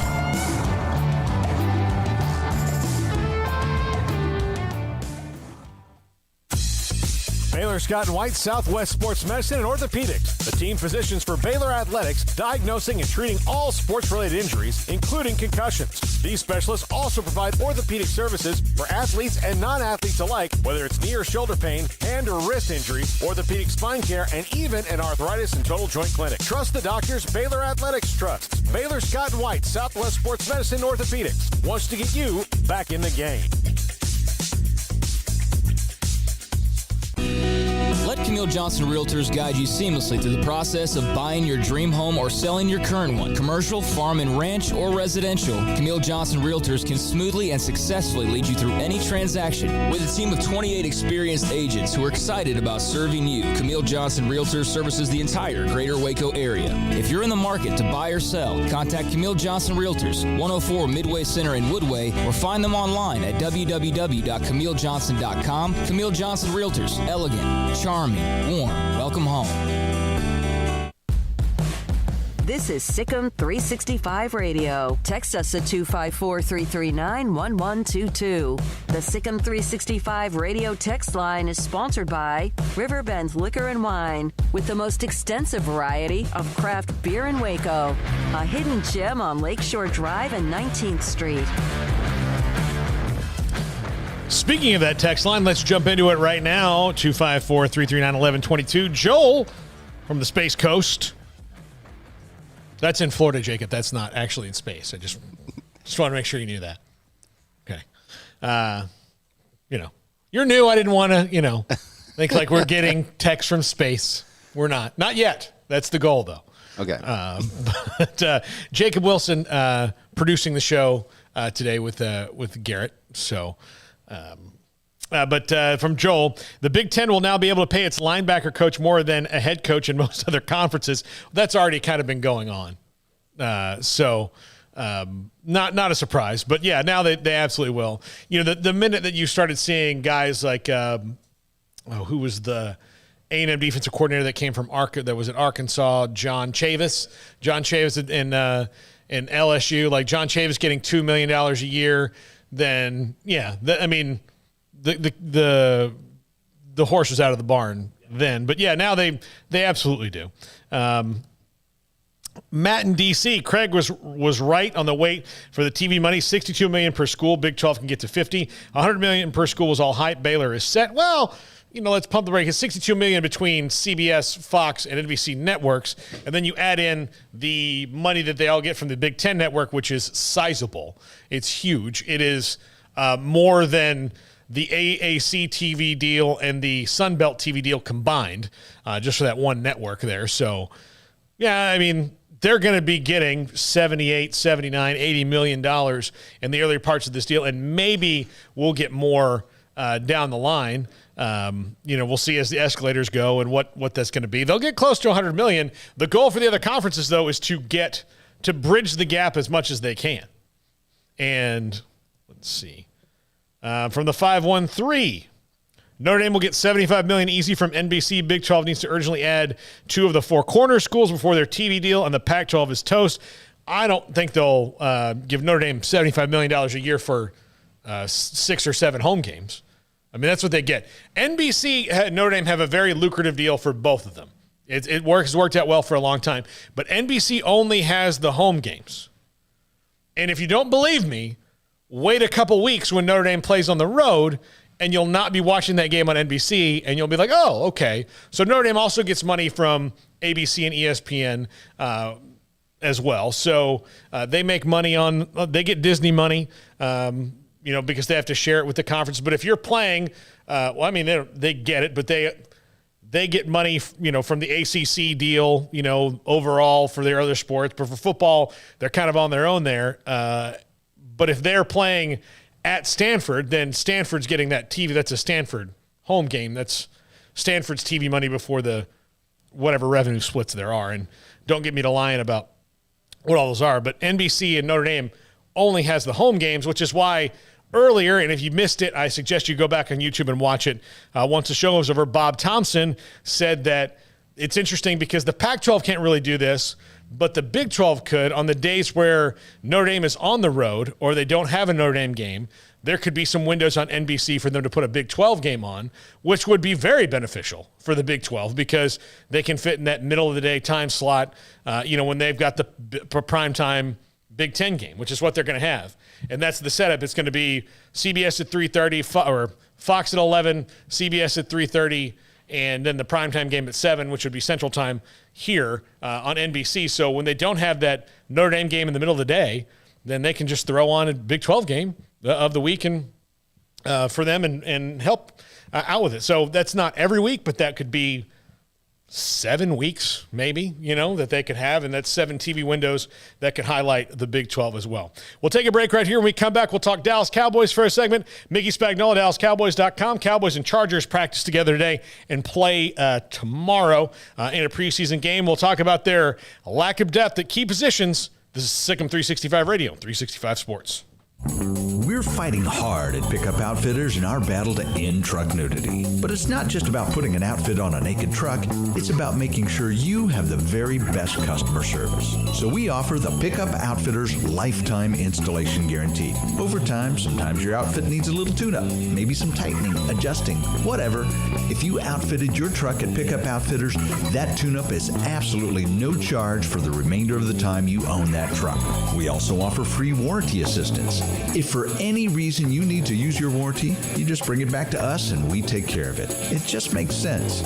I mean, operating without a promise like that would be like offering customer service in the nude. And if you've seen our staff, trust me, you don't want that. So do your part to end truck nudity by outfitting your truck, Jeep, SUV, or van at Pickup Outfitters, 220 Lake Air Drive in Waco, where we promise to serve you fully clothed. Check out our website, createacommotion.com. There are 26 letters in the alphabet, over 600,000 words in the dictionary, and just 3 of them said together can change everything.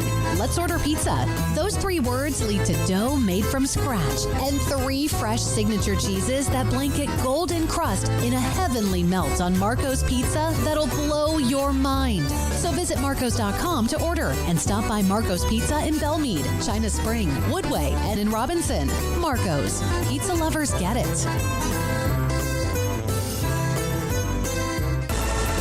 Did you know that Waco Regional Tennis and Fitness is a partner of the City of Waco? Did you know that we are open to the public? Waco Regional Tennis and Fitness offers day passes to the public for only $10 a day, and we offer money-saving memberships. Waco Regional Tennis and Fitness offers over 40 group exercise classes each week, including barre, yoga, boot camp, indoor cycling, and more.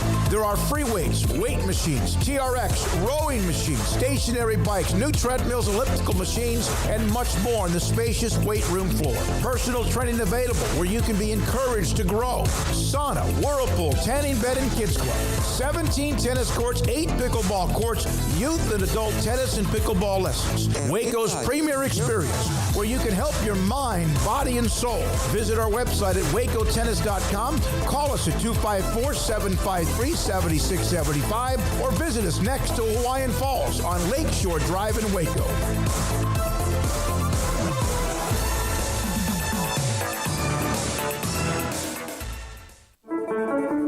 One size fits all. That may be all right for an adjustable belt or cheap sunglasses, but when it comes to your financial needs, no one wants a one-size-fits-all strategy. Cam Heathcott, your Edward Jones financial advisor, knows that his most important goals are yours. That's why he takes the time to understand your needs, knowing you. That's how Edward Jones makes sense of investing. Cam Heathcott, covering Conroe and Houston, 936-756-7717 or cam.heathcott@edwardjones.com. Edward Jones, member SIPC. Brad Boozer, Boozer's Jeweler, joins us on Sikkim 365 Radio. I've seen people walk in there. First of all, you have so much to show, whether necklaces, bracelets, rings. You have the watches. You have numerous great watches as well. You really have pretty much everything, don't you, when it comes to jewelry? That's correct. Kind of a one-stop shop and all. And the fact that we have the 2 jewelers on staff, the repairs we can do, the fixing of your jewelry, and the remaking of any jewelry has really set us apart from anybody else. You want to know why they're successful? Brad Boozer, the owner of Boozer's Jewelers on the corner of Valley Mills and Lake Air in Waco. Welcome back to Sikkim 365 Radio. And Prescott on the keeper, walks in, touchdown, Dallas. It's time for our weekly segment with Mickey Spagnola of DallasCowboys.com. Brought to you by the First National Bank of Central Texas, with 5 locations to serve you. Mickey Spagnola will get to return to the great state of Texas here very shortly. He's been gone for what, about 5 weeks, Mick? 6? No, not quite that long. Probably by the time we get back, about 3.5, almost 4 weeks. Okay, I guess it just feels so much longer. Because it doesn't when you're out here in 70 degrees in Oxnard. Yeah, I guess it does not. It does not. We, by the way, breaking news in Texas: we're in the middle of a downpour right now. It's actually raining. Rain. Hard. Yes. Yeah. So the rain's going into the ground instead of water coming out of the ground, right? Yes. It's very good news. We had a little bit overnight, and now like I can see puddles on the ground. Mickey, I haven't seen one of those. I can't remember the last time I saw. I can't imagine the ground's not just sucking it right up. I'm sure it is. I mean, I'm lucky enough to be looking at the blacktop right now, where it can stay there for a while. But Mickey, the Cowboys, and again, it's preseason, we don't know anything, but they have some depth concerns. They've got some a lot of injuries at wide receiver. I know today at practice they didn't really have anybody out there that you would expect to see in the regular season when they worked against the Chargers, and probably won't see many of them tomorrow night in the game as well. But offensive line is a concern. How do you think they address these going forward? Do you think that this is something that they might have looked at cut down day? Maybe this is now becoming more serious where cut down day and some of those veterans are probably coming to town? Well, we'll see. I think immediately, they'll keep working with the young guys, trying to bring them along. I mean, that's what this is for. We make fun of practice, but practice is what they need. And then they'll see, continue watching the waiver wire to see what's available. If there's a veteran offensive tackle still out there willing to be a backup. And last time I looked, it was pretty thin crop. And they don't want, $7-8 million a year. I think they would probably consider that. But right now, they'll keep working with the young guys and not bring somebody in and be a progress stopper. As for wide receiver, I think they'll keep their eye on that one. When your top 3 guys weren't practicing today. C.D. Lamb was out. He had suffered a cut on his foot. James Washington and Michael Gallup not back in. That's a pretty thin core, but you should have seen the eruption on the Cowboys sideline. The defense finished first today, so the whole team was watching the 2-minute drill with the offense. And they were in a 2-minute drill. It was the last play. It was going to be the last play of the practice. And Dak throws up a ball in the end zone, and the rookie Dennis Houston comes down with it. And you never saw 40-some guys rush onto the field to get that rookie. It was almost like they had won something, right? But that was good. I thought the emotion in these practices with the Chargers, the intensity of the practices went up significantly from the work they did last week against the Broncos. So again, they'll give you the line, player acquisitions 365, and I think that's still the deal going forward. But some of these young guys, especially the young receivers, have stepped up. So it'll be interesting to see where they go there. What are your thoughts on guys like Semi Fehoko and Dennis Houston, Noah Brown as well? He's a well-vested veteran, but has been kind of exclusively a special teamer and a blocking wide receiver in his time. And I didn't mean to forget him, but he was out today too. Oh yeah.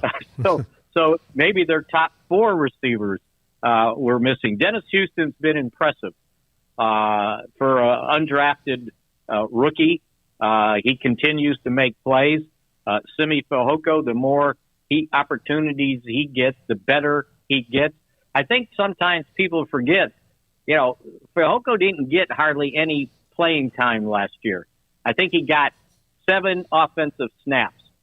So this is all kind of new to him, the NFL, playing against other NFL teams. And I think he stepped up his game. So from a depth standpoint, I think they've got some young guys to keep working with. But again, they're unproven. And so, if you can find a veteran for the right price, knowing that first month of the season, Michael Gallup and James Washington might not be available for those first 2 or 3 games, you might want to make some sort of move.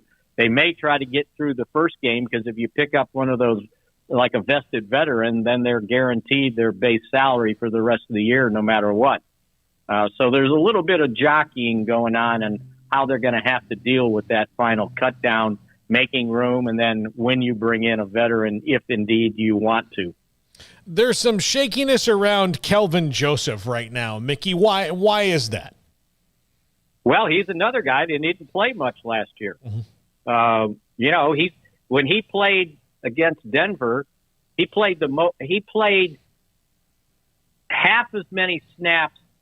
The snaps in that game represented like half as what he had all of last year. So he didn't get much time on the field playing. He's.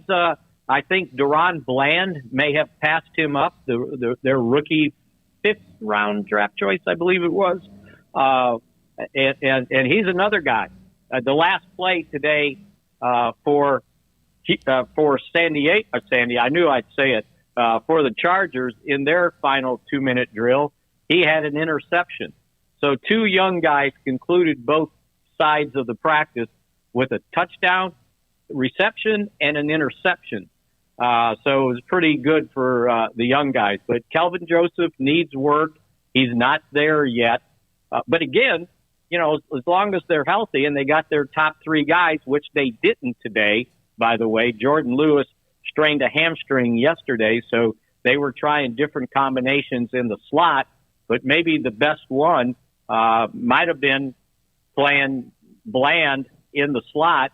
The other alternative was playing Anthony Brown in the slot and Kelvin Joseph at left corner.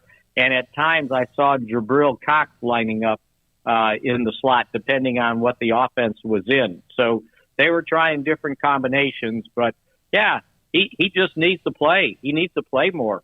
We'll see where that one goes. 2nd-round pick, I would imagine they would hang with him.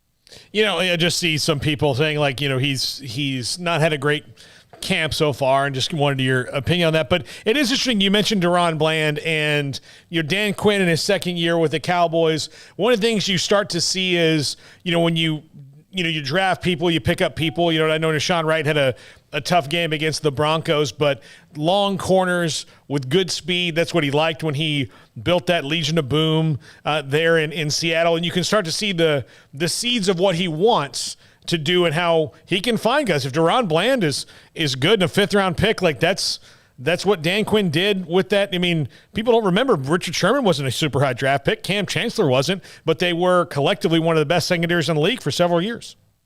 Yeah, no, absolutely. And again, when you mentioned Deshaun Wright, cornerback, tall, lanky, length, he had 94 snaps last year. 74 were in the final throwaway game. So there was another guy that was playing basically full time against, in that first half against the Broncos. That was I guarantee you, other than the last game of the season, that's the most snaps he's had against an NFL team. So I know we're in a microwave society. We've got to have everything right away, but sometimes it takes a while for these young guys to kind of figure it out, and he's got the dimensions that you would like to work with and keep. So he's another guy like Joseph, like Fihoko, that, they were on the team last year, but they didn't get many snaps to sharpen their skills. Should Cowboys fans feel better or the same about kicker right now? I think it's a great unknown. I thought the kickers today had a kicking session, and I thought they did a nice job. I saw just one kick that was way off. Oh, and by the way, here's what happened. So the facility they used, the Chargers, for training camp is not their home facility. They've got this big open space at this athletic field that they turn into their training camp site. It's about 2 miles from their normal practice facility. And there's no goalposts on these fields. So they've got these portable goalposts that they wheel in for field goals, right? But they only got 2 of them, and one of them's the skinny post. And so the Cowboys kickers were kicking on the skinny post, right? I don't know, they might be 8 feet wide or so. I can't tell you what the width is of the regular goalposts, but the regular goalposts are hash mark to hash mark, right? The uprights. Mm-hmm. Well, these are inside. And just to let people know, I saw some of the guys they were talking about, because they had the NFL officials, and they were judging good or not good on the skinny uprights, right? And it's like, no, you can't do that, because somebody told me, well, so-and-so was 4 or 9. I said, no, he wasn't. I was standing on the hash mark, and I can see if the field goal would have been good if it was the regular relation width of the uprights, right? So I thought they had a good day kicking today, by the way. There was a crosswind, and I thought Brett Maher was he's got a little bit of a hook in his kick, and he was, they were going right in. And the same thing with Jairo Luja. So, again, that's going to go on for a while, because you look out there and you saw the 4 names they brought in, right? And then 3 of them I bet you didn't recognize. But that's what's out there. So we'll see if teams have an extra one and they might bring in another guy for a tryout. But right now, what they have is what they have. Yeah, I think cut down day is going to be kind of interesting, more interesting than it has been in the past for the Cowboys when it comes to bringing guys in, just because of, they roll the dice in the offseason a little bit, Mickey. I mean, I guess you can say it depends on your definition of that, but they did roll the dice in betting on the guys on their roster, didn't they? Yes, absolutely did. And that's their projection, right? Mm-hmm. And the right tackle position with Terrence Steele, I can't fault him, because I didn't think La'el Collins had a very good season last year, and he was going to make $10 million. And he got suspended. Steele, he was suspended, and when he played, I just didn't think he was any better than Terrence Steele. And in Cincinnati, by the way, he started training camp for them on PUP, and now I just saw he's on a personal leave of absence. So. The only one I think that you look at, you can argue about the Amari Cooper one. But again, they were looking, as Jerry said, for availability, and, he missed some games, and he was expensive, $20 million. They were going to use that to help re-sign Randy Gregory until he turned his back on him and signed in Denver. And he's another guy. I think they just took him off of PUP, but he didn't practice against the Cowboys. So, that was the one that I think hurt, but I think they may have the best chance of replacing him with a combination of guys, because they're getting something out of Sam Williams. And now that they have Anthony Barr, they can probably use Micah Parsons a little bit more in nickel situations as a pass rusher, when they probably couldn't last year because they, needed him at linebacker. So, look, Paul, this is what we came to training camp to see, right? Because there was a lot of question marks, and the defense has played well. The defense played well against the Chargers' first team offense. I thought they did a really nice job against Herbert. It's kind of hard to tell when you're not putting guys on the ground. They did a nice job in the running game. Now, Saturday, everybody's going to hear say, well, this is what he said. Well, they're not going to play their starters again on Saturday. So it's going to be another young guy's performance against the Chargers. Mickey Spagnola, DallasCowboys.com. Mick, enjoy your precious few moments left in California before you come back. You know what's a little toastier down here in Irvine, Costa Mesa, than it was in Oxnard. They got to like 80-something today. You know what? I mean, look, I'm enjoying this rain. I'm not going to let you I'm not going to let you ruin it. So I'll enjoy rain, which is so weird saying it, but yes, we'll enjoy rain here, and one day I'll be back in Oxnard, and I can taunt people like you do. Absolutely. We'll hold down the fort, and we'll be back first thing in the morning on Sunday. All right. Thanks, Mick. Have a safe trip back. Mickey Spagnola, DallasCowboys.com. Always love talking to Mickey. We come back more about this Big Ten TV deal and some of the offshoots of it. And then at the top of the 5 o'clock hour, there was scuttlebutt, and you guys remember this, that, there are some people like, oh, look, Gavin Newsom and the UC Board of Regents can put a stop to UCLA. Well, they had a meeting yesterday of the Board of Regents. They convened to basically discuss there's nothing they could do about it, and they enacted a rule that pretty much says there's only slightly more they could, and it was telling. Ben Bolch, LA Times, will join us to talk about that at 5 o'clock. This is Sikkim 365 Radio and 365 Sports. TFNB Your Bank for Life is the official local bank of Baylor Athletics. Find out why more Central Texas are making TFNB their bank for life. Sign up for our Edge checking and savings accounts to earn interest or cash back. With 5 convenient locations and an award-winning mobile app, banking has never been easier. TFNB Your Bank for Life. Member FDIC.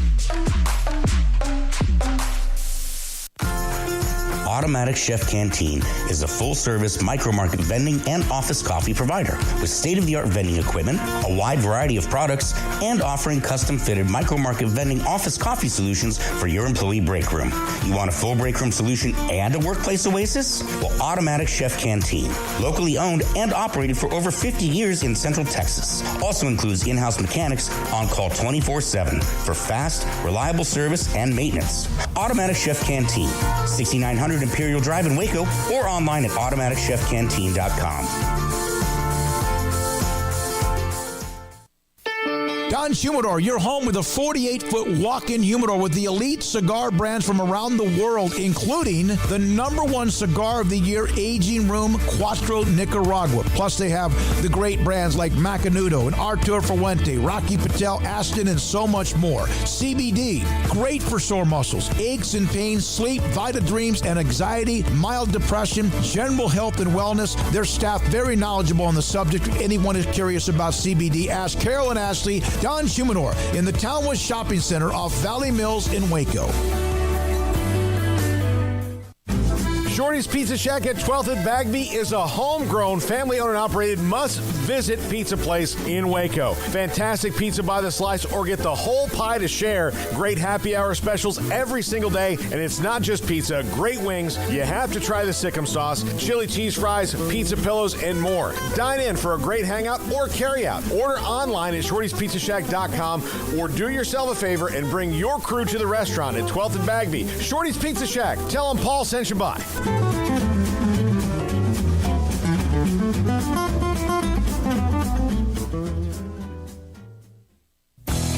3 Nations Brewing Company has 16 different beers on draft with a new beer every Friday. It also offers 2 air-conditioned tap rooms, a large indoor beer hall, a second-floor mezzanine offering a great overview of the brewing company and equipment and patio where you can relax under the shade. Plus, you can now experience the new 3 Nations Beer Garden Grill on our shaded patio. Grab a cold beer and enjoy a bite from our freshly prepared and delicious menu. Street tacos, quesadillas, freshly cooked burgers and dogs, and veggie burgers too. State Fair tornado fries, nachos, and so much more, all prepared and cooked on site. So come visit the award-winning 3 Nations Brewing Company on East Vandergrift off I-35 in Carrollton.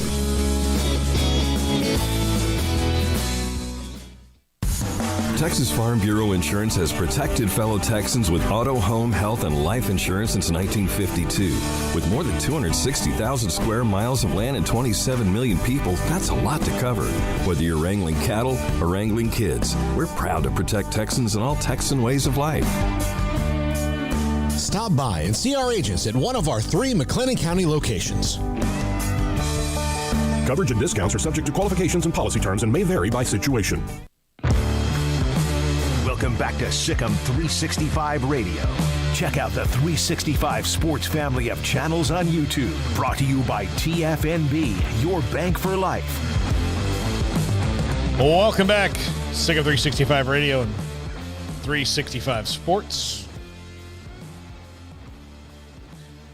Historic Big Ten TV deal, and I can't wait to talk about the LA Regents meeting. I just sent a reminder text to Ben Bolch from the LA Times, and he was there, and his tweets on it yesterday were funny if they weren't so sad. I mean, like, just one of those things where the people that run higher education don't often seem to grasp all parts of it.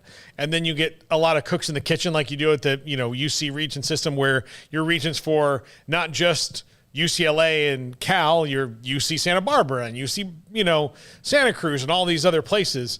And some of the things were like, oh, well, we'll just go Division III then. And then you're like, well, hey, what do you mean? Why do you even have that idea? Like, these are silly thoughts. Like, sometimes you have inside thoughts and outside thoughts, and that's an inside thought right there, especially if you're the board of regents. And look, I can tell you just my own personal experience dealing with, when Baylor had the board of regents had to do something here when they had their scandal. The problem is you have a pocket full of people who normally handle sports stuff on the board, and then a pocket who handle this, and a pocket who handle that, and then sometimes boards are just way too big, and I think that was Baylor's problem, is it just way too big. Some university systems have 9, 11, 13 regents, and then some have 42, and it's like, too many cooks in the kitchen.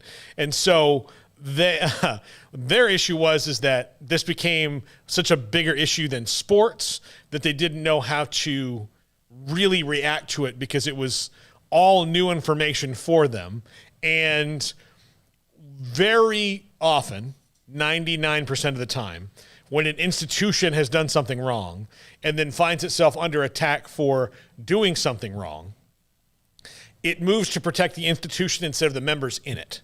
And so that's kind of what they were doing, and it was kind of a comedy of errors for a while. I say a comedy of errors, a tragedy of errors for a time here, and you've seen it across all walks of life. But and this one is not nearly, there's no scandal here or anything. UCLA just left for the Big Ten Conference and didn't consult the Board of Regents as a whole, and so they wanted some answers, and they also want to pretend like they have a say in this, but they don't. And then, the world thought, the Gavin Newsom can do this and do that. Like, politicians and people in power will say things like, we'll get answers for you. We're going to get answers. We've got answers. That's what I do, because I get answers. You elected me to get answers. I get answers, and I get results. When you don't really have to do that. And so they had this meeting, and they got their answer that, you can't do anything about it. That's it. That's what it was. And then they try to throw out plans like, how do we move going forward? And the bigger thing about this meeting, before we get to Ben here in the next segment, that you need to know is, if you read the report, they value that USC leaving has devalued the conference by 30%. UCLA leaving only cost Cal $3 million. Now, only $3 million to everybody in this room, and most of the people on the chat are like, well, I'll take $3 million. But to a statewide university system like the University of California, they spend $3 million on paper towels for the bathroom every year. So again, maybe they put some blowers in. That's it. I mean, there's nothing. It's not going to, throw them off anything. So basically, they said UCLA didn't really affect it that much, and there's nothing we can do. But here's what we need to do moving forward. And it's more about USC did this, and now this has affected the conference. And it is. You sit and listen to these things, and there are really smart, successful people that are on these things, but these things are not in their lane. And just like if you had put me in and said, all right, tell me about education funding for our molecular biology department, I'd be like, I'm all for it. Give money. Like, well, where? To the nerds. Just do it. You sure? Knock it out. Those guys in the lab coats, give them all the money they want. Have them microscope and petri dish to their heart's content. I don't know. So again, I don't have that kind of expertise. So, but when they throw these people out of their lane, then you get kind of weird results.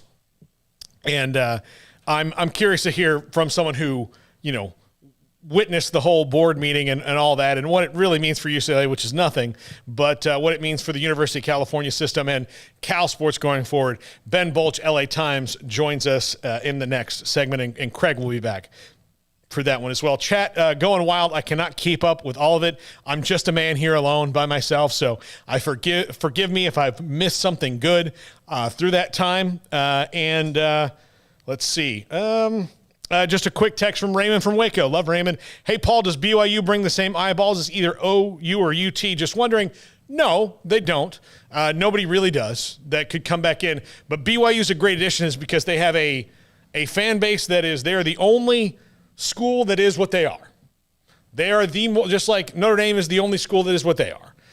There are other Catholic schools. I'm sure there are other smaller, Latter-day Saints institutions. But BYU is the Latter-day Saints institution, just like Notre Dame is the Catholic institution. So you have an ever-growing fan base at BYU. Classically big families and things like that, just like you do at Notre Dame. Same thing, big families, lots of people grow up liking it. And so you kind of have it locked in. And if you grow up in that faith, then you probably have a lot of people around you who are fans of that school. So I'm Catholic. Jacob, you're Catholic. You're not Catholic, but you went to Catholic school. Jacob went to Catholic school. I know because my mom was his teacher.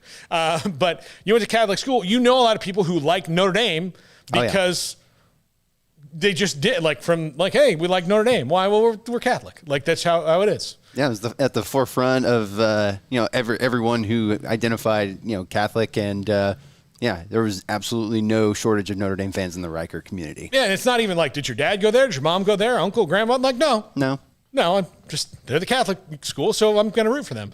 Same thing applies to, look, Baylor has a bunch of, Baptist fans. I mean, it's the big Baptist school, so yeah, I'm going to root for the school of my chosen faith. So, that's how it is. BYU even more so. Or exactly so. So I don't think it brings more, but it's a good one to get because, again, it's a huge fan base, and they go places. Raymond, I don't know if you remember here when they were here last year, they filled this city up. Those fans were everywhere. I was actually at the game when BYU came to town, and my wife and we sat in a row of a family that had 10 kids. I am not joking. Again, there you go. 10 kids. None of them have gone to BYU yet or not yet. I mean, not necessarily. But you've got 10 BYU fans that these two people just made. They just made them. They didn't have to convince them of the merits of the school or anything. They just made them and put a T-shirt on them and said, you cheer for that one. That's what they did. That's why BYU is good. So, Levi, if you want to know how people made them, I'll explain that to you later. I know you're. Alex, I don't want you to get confused. We'll take a break right here, and we come back. Ben Bolch, LA Times. This is Sick'em 365 Radio on 365 Sports. With so many companies and policies out there, it gets so confusing shopping for insurance, and I never know if I'm getting the policy that's right for me. Luckily, I met the team at the Niche Group Insurance Agency. With the Niche Group, you can go to one company and get access to coverage options from many insurance carriers, and you get to speak to a real person about your specific coverage needs. With the Niche Group, I know I'm getting the right coverage at the right price. If you need insurance, talk to the experts at the Niche Group at 1-800-258-8302. At Ideal MRI, we feel blessed to be a part of the Waco community. We're a small family business right here in Central Texas, and our goal is to bring down the cost of healthcare while maintaining high quality.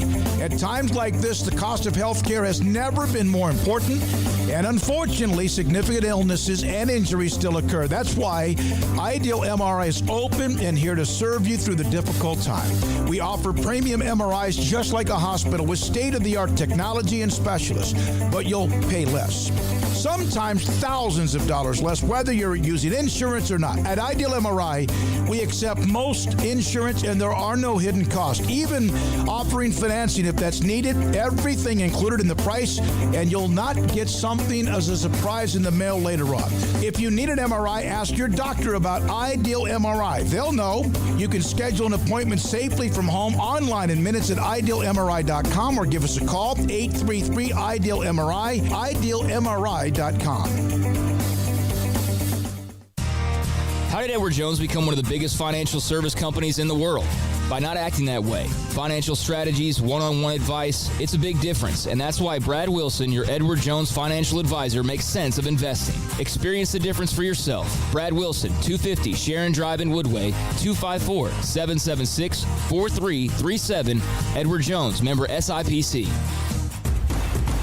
Hey, this is Bryce Petty, former starting quarterback and two-time Big 12 champion, and I know firsthand the importance of being in top shape both on and off the field. So listen up, men. If you're feeling beat down day in and day out and looking for that high-performance edge that separates the men from the boys, then look no further than the Petty Clinic Low T in Waco. Petty Clinic is a comprehensive men's healthcare clinic with an atmosphere catering to men. Board-certified Dr. Kent Petty has a special interest in offering the highest quality medical care to men of all ages. Some of the services offered include screening and treatment for low testosterone or thyroid, infertility, high blood pressure, diabetes, high cholesterol, sleep apnea, while offering comprehensive wellness exams and complete men's health lab panels. High performance men, remember, it's not just a Petty thing. This is Bryce Petty, encouraging you to reach out and Google search Petty Clinic Low T or go to pettycliniclowt.com and get your complimentary lab screening today.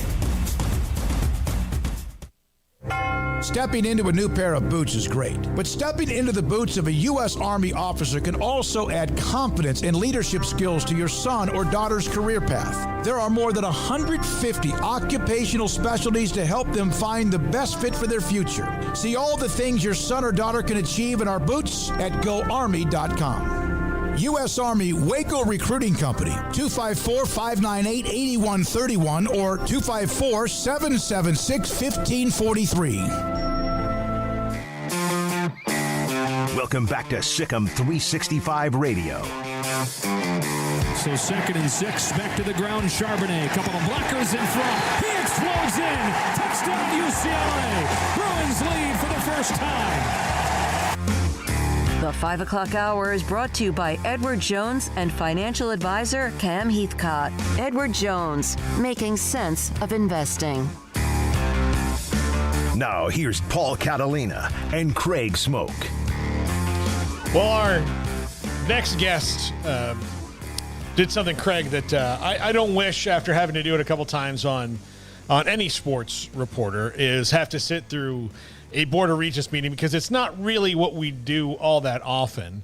But Ben Bolch, LA Times, joins us now. And Ben, your tweets were simultaneously informing me and cracking me up through shared experience, having to do it at Baylor before. And I said in the last segment, these are really smart people that are really successful, but have been thrown into a lane that they are completely unfamiliar with and are now charged with giving answers to people who can't do anything about it.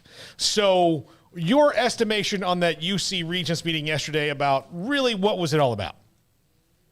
Well, yeah, before I get to that, it's ironic what you said about not knowing, what the topic at hand was, and that's the whole point of delegation of authority, right? Mm-hmm. Because you delegate the authority to the people who are the experts in that department, and that's the reason, going back to 99-1, that they allowed chancellors like UCLA's Gene Block to make these kinds of decisions with athletics. But, just kind of big picture-wise, I'll be honest, I think it's a lot of hot air and a lot of hand-wringing that's ultimately going to be amounting to nothing, right? I think they felt like they were not part of this discussion. They were out of the loop, but now I think it's a little bit of a, hey, we want to show that we have power, and we're going to puff out our chests and make a lot of threats and things and problems that we're going to, make you think that we might try to do. But I think ultimately, and I outlined some things in a news story I posted this morning, some reasons why they wouldn't do anything, and I think they're really ultimately just going to stand down, and UCLA is going to make this move to the Big Ten. This what jumped out at me, Ben. I read the report from the meeting, and this is about UCLA. It's not about USC. They don't have power over USC. USC can make their own decisions, and USC, they said in their estimation, devalues the league by 30%. But as far as the University of California's, responsibility in this and UCLA's part, they're only costing them $3 million. So after all that makes it seem like they're having a meeting about the wrong person, because they can't have a meeting about the person who really did this.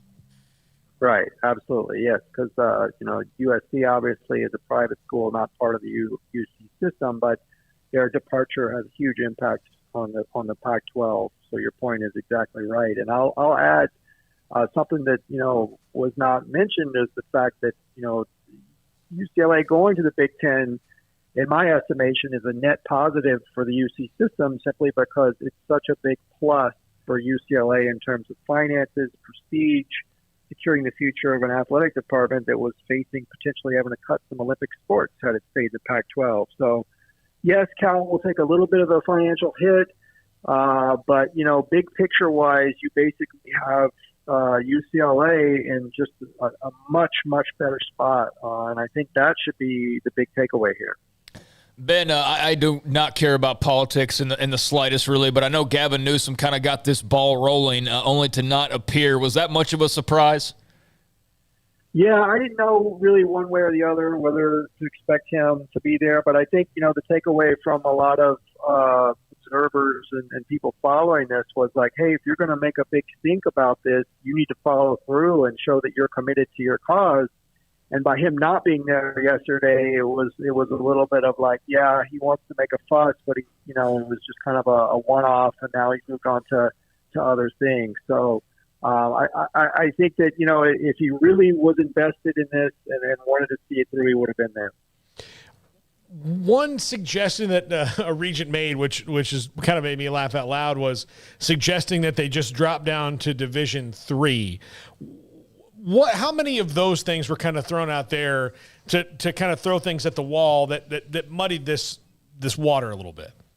Well, it just goes back to the point of people in the discussion where they're just not informed with what's going on, right? One of the regents was asking, why can't Cal just join the Big Ten, as if that was just their beck and call to do whatever they wanted. I think for people who are knowledgeable about college athletics and what the landscape is, it was a little bit of you had to stifle some chuckles listening to some of that commentary there, but I don't think it took away, it just added some unnecessary asides, but I think it didn't really detract from the heart of the matter.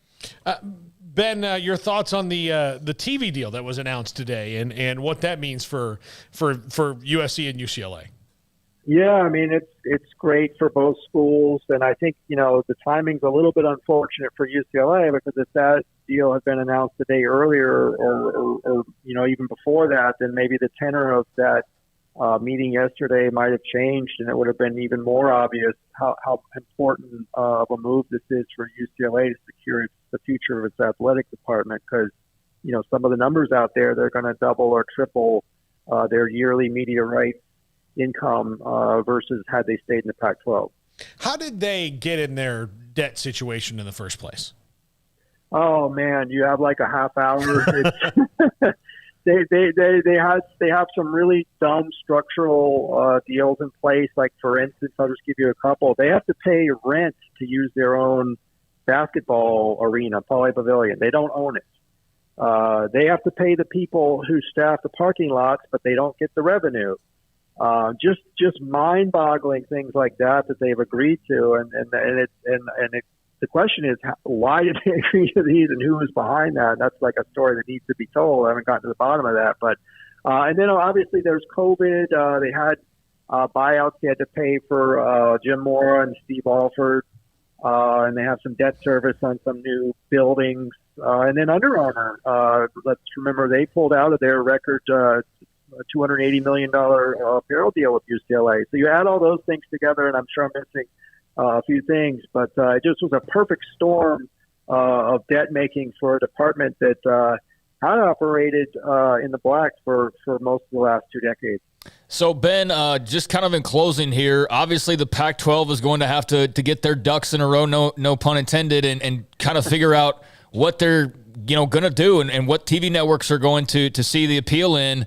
But what's sort of the next step as far as after this meeting, in terms of UCLA? Is there anything to look forward to, or are they pretty much just coasting their way to the Big Ten at this point? Well, I think they just need to put on some earplugs and just forge ahead, right? Because there's probably going to be some more noise headed their way. But, I think that they have the authority to do what they did, and they've set themselves on a good course. So they just need to stick with it and ride this out. How much did your jaw drop when you first saw this story reported? Not so much even either the USC or the UCLA part, but I think everybody was caught most off guard by the Bruins. Oh, just the move in the first place? Yeah, like how much did your just jaw drop when you first saw that? I was on vacation, and I was like, are you serious? I was one, like everybody else, I had no indication this was coming. It was a total shock. Yeah. Interesting times, man. Interesting times. Yeah. Well, Ben, thanks so much for joining us. And, again, I hope that your next Regents meeting is a long, long time from now. Actually, there's one next month in San Diego, so I have that to look forward to. Well, at least you'll be in San Diego. Yeah. The right side. Thanks, Ben. It's Ben Ben Bolch, LA Times, with us here on SicEm 365 Radio and 365 Sports. And, Craig, I told the story in the last segment of, when I had to sit through that Baylor conference call 6-7 years ago, whenever 6 years ago, and you get people who are pressed into making a decision well outside of their expertise, as smart as they may well be, and you get a lot of wheel spinning. Yeah. That's what you get, and that's what sounded like it was there. But I think it was much ado about nothing, quite frankly, and I think any hopes of the UC system disrupting any LA move to the Big Ten is just wishful thinking at this point. I think everybody just needs to find out, what their best path forward is and worry about themselves. I think that's what USC and UCLA did. I think that's what Oklahoma and Texas did. And I think that's whoever makes the next jump, and there will be more jumps, that's what they will do as well. So, I think crying over spilt milk would have put the Big 12 in a huge bind. Had they just sat there and pouted and, well, let's take Texas in front of the governor and let's Oklahoma State, let's bring Oklahoma in, have them have to sit down and talk to, politicians. Like, everybody's realized, hey, it is what it is. There's nothing stopping it, really. Let them go, and let's go get who we can to make ourselves the best that we can. And they did that, and now as a result of it, they very well may survive a bit longer just simply because of those moves made. Had they not done that, I don't know what we're talking about right now for the Big 12. Well, certainly not having a neck-and-neck, if not better, TV deal potentially than the Pac, which they now should have, depending on, what tweet you want to look at or what person you want to listen to. But I think it's clear today who's on a little bit stronger ground. But like I said earlier, it's not like today's move by the Big Ten that is going to net all these teams major money is just that's the end of it. It's like, okay, now everybody's done and all the musical chairs stop. No, the music's still playing, and there's still, more chairs to pull away. We just, don't know when that music's going to stop. And, the last 2 times that it's happened have been complete shocks. 2 summers ago with OU Texas, and then last a few months ago with last summer, last summer, this summer. Who knows what that next move will be, but it's fascinating. Well, and look, the Big 12 tried that the last time. Ken Starr tried to sue to keep everybody in place, and that was it was a bump in the road. I mean, all it was on the way out the door. It's just something they had to deal with, but it didn't stop them. I mean, if they try, they're like 0-6 trying to stop any teams from moving at this point in the Big 12. So we're going to go 0-8 trying to stop OU and Texas, the most powerful of brands, from doing that. Like, that wasn't going to happen, and they weren't going to make a move if there was any chance that, Bob Bowlesby could, finagle some legal deal to where it's not permissible for. I mean, that was never going to happen. No, so. he all he was doing was trying to. I don't think he was really trying to keep him. I think he was trying to illustrate what they had wrought. Like, right, but even if he wanted to, he would have been pointless in the long run. It would have been a waste of money, waste of time, and they would have probably missed out on that open window they had to go and grab brands that I'm sure, the Pac would have explored. I still see some of their writers, I say they, I don't mean it that way, but those who cover the Pac-12 bring up Houston as a possibility. I really wish I would have asked Joseph Duarte about that yesterday, because that seems like the most ridiculous. You're finally in a conference with these teams that are in your state, and you're going to go move to the Pac-12? Why? Why would you do that? Why would you do that? I've seen that more than once now, and I just don't understand how that makes any sense. And the only way it does is because it's not for money, clearly. Either way, it's not for money. But you're finally in a conference where you can play Baylor and Tech and TCU on a regular basis, Oklahoma State. You got some of your buddies from the American that are joining you, some of the better programs out of there. And you're going to go out west just to be the only Texas team? Is that the pull? Yeah. Is that the draw? Because that's not the draw. That would be the opposite of a draw. I want to stay closer to home and just go to Waco and have more fans there rather than, hey, let's go to Seattle. I mean, fun road trip, but how many Houston fans are going to do that on a regular basis versus going to Lubbock or Fort Worth or Waco? You know what I mean? So, I don't really buy that too much, but if the Big 12 doesn't make that move last summer, it would have been really interesting to see what the Pac would have potentially explored. Because I doubt they're going against Cincinnati or UCF. Yeah. That's just way too far out. But BYU, obviously, some people maintain that wouldn't have mattered because they're just not going to be accepted by those schools. So maybe it just would have been exactly the way that it is right now. Yeah, I don't know. And I think there's a lot of people. Houston, though. Yeah. I think there's a lot of people that also believe, though, that because the way the Big 12 was initially formed, that A&M and Texas couldn't go in different directions. Right. Because there was the thought that Texas wanted to join the Pac then, and A&M wanted to be in the SEC then. But, the governor and the lieutenant governor, Ann Richards and Bob Bullock, intervened and said, you guys aren't going anywhere without Baylor and Tech, and, the Big 12, and you're not going to get anywhere without each other. Well, that was kind of a one-shot deal. Because once that happened, believe me when I tell you that power brokers at every institution made sure that they could make their own decisions down the line and that the governor couldn't get in the way. Yeah.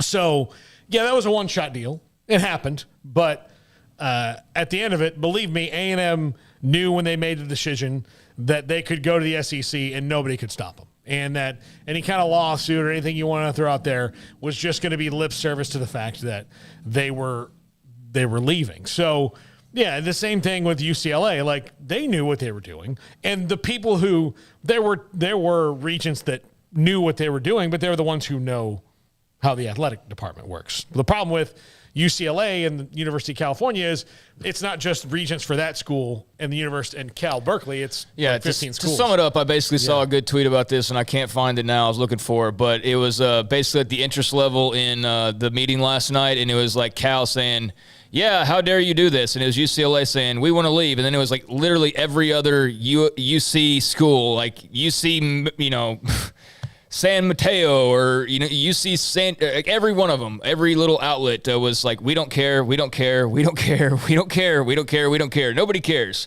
basically, outside of Cal about the meeting. So I expect everything to move forward as is. And the only question's really now we've seen a TV deal. Like, I don't know about you. I'm not so caught up in the numbers game of this. Yeah. Like, I really don't care. I'm seeing a lot of people bogged down on, like, the specifics of that. And they're going to make a boatload of money. They're going to make more than anybody else makes. And the SEC will match or top that in a few years, I'm sure. And then the Big Ten will up it again in their new deal. But I guess before the SEC even gets to do that potentially. And everybody's going to make well over $100 million in due time. And beyond that, I really do not care how much these schools make. And the thing is, the question remains, for me, one, if you're the Pac-12, how do you stay together knowing that there's nothing in this TV deal that prevents the Big Ten from what do they do, dude? At any second? Yeah, what do you do? Like, did we sign a 4-year deal or like 7-year deal to line up perfectly with an expiring deal? And that's just basically saying like we're gonna just do this until our death, basically, and that's what you'd acknowledge. Yeah, because there's even then, like, if you're somebody who really wants that league to call you, why would you get into grant of rights almost at all? If you're really hoping for that. Now, these schools may not want that at all, but that's naive to think that. But like, if you really wanted the Big Ten to call you, if you're Oregon and Washington and Stanford, Cal, if you're those 4 schools and really hope that they call, why sign a deal? Yeah. And this is why I thought that, there's like the kind of scale of, yes, maybe the Pac-12 is fortunate that they can get a TV deal done. The Big 12 has already kind of solidified who they are and what they're going to be, and they have more time. So, yeah, the Pac-12 might have the advantage of getting a deal done. But, again, when this one is announced, and there's nothing that says the Big 10 is like, we're going to stay at 16 teams until the end of this TV deal. No. In 2030, we'll have that. No. We have escalator clauses that say at any time we could do that. It would make me nervous if I'm any conference with an expiring deal, even the Big 12. There's a quote from Kevin Warren I just saw a second ago that basically says that he's proud to be disrupting college athletics. So, here we go. This is from The Athletic, I think. I'm looking forward to changing the landscape of college athletics and all of sports forever. Today will be the first step in the direction to allow us to continually disrupt the industry in a positive manner. That was Kevin Warren speaking on the media rights package. So, the disruption is not over by a long shot. I guess my only question, to move on from the Pac-12, is if Cal's calling this meeting, isn't Cal one of those teams that has been debated about being a team that could move to the Big Ten? Yeah. Yeah. So... Ben, there's clearly not clear communication going on in the system about what could be or what is or what maybe is just pure rumor, I guess. And Ben mentioned that somebody's like, well, why don't we just go join too? And they're like, well, they've got to want you. Yeah. It's not a membership on a website. It's not a Netflix subscription. But they're sitting there fighting this, and I don't know. It sounds like they need to communicate a little bit more about what's going on there behind closed doors, and not so much like, worrying about Gavin Newsom saying something, because, how do you not know that behind the scenes they're not making the same move? So you're fighting a move that you might make in some amount of time yourself. Or maybe they have no chance of making that move. And they have every reason to want to fight this to no avail, basically. But, I'm fascinated to see how the Pac now moves forward, because now they're on the clock, so to speak, because this deal's done.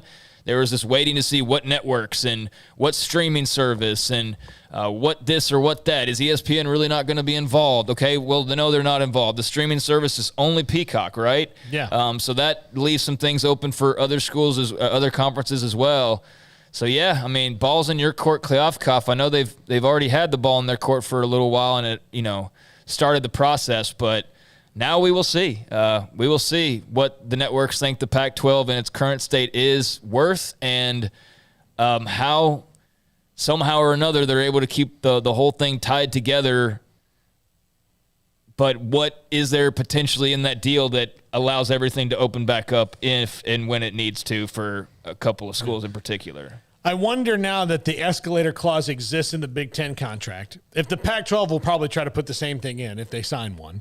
The Big 12 absolutely should. Yeah, they should. In that they would seem to me to be the most likely, because, while the Big Ten could choose to expand, the good news, bad news for the Big 12 is that they've got all these schools that are kind of in the middle of what the Big Ten would want or the SEC would want.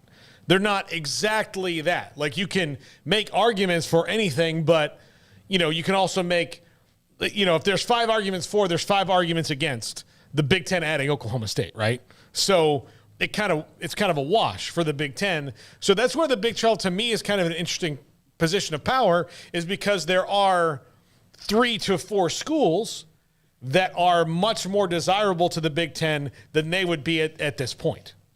You can sit there and be like, okay, but, we love what we are and we love who we're going to be, but we also have to admit that, we know that Oregon and Washington and Stanford and Notre Dame will get calls before we do.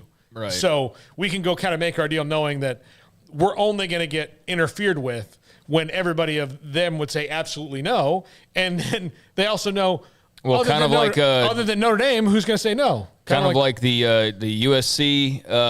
Who was that? The USC.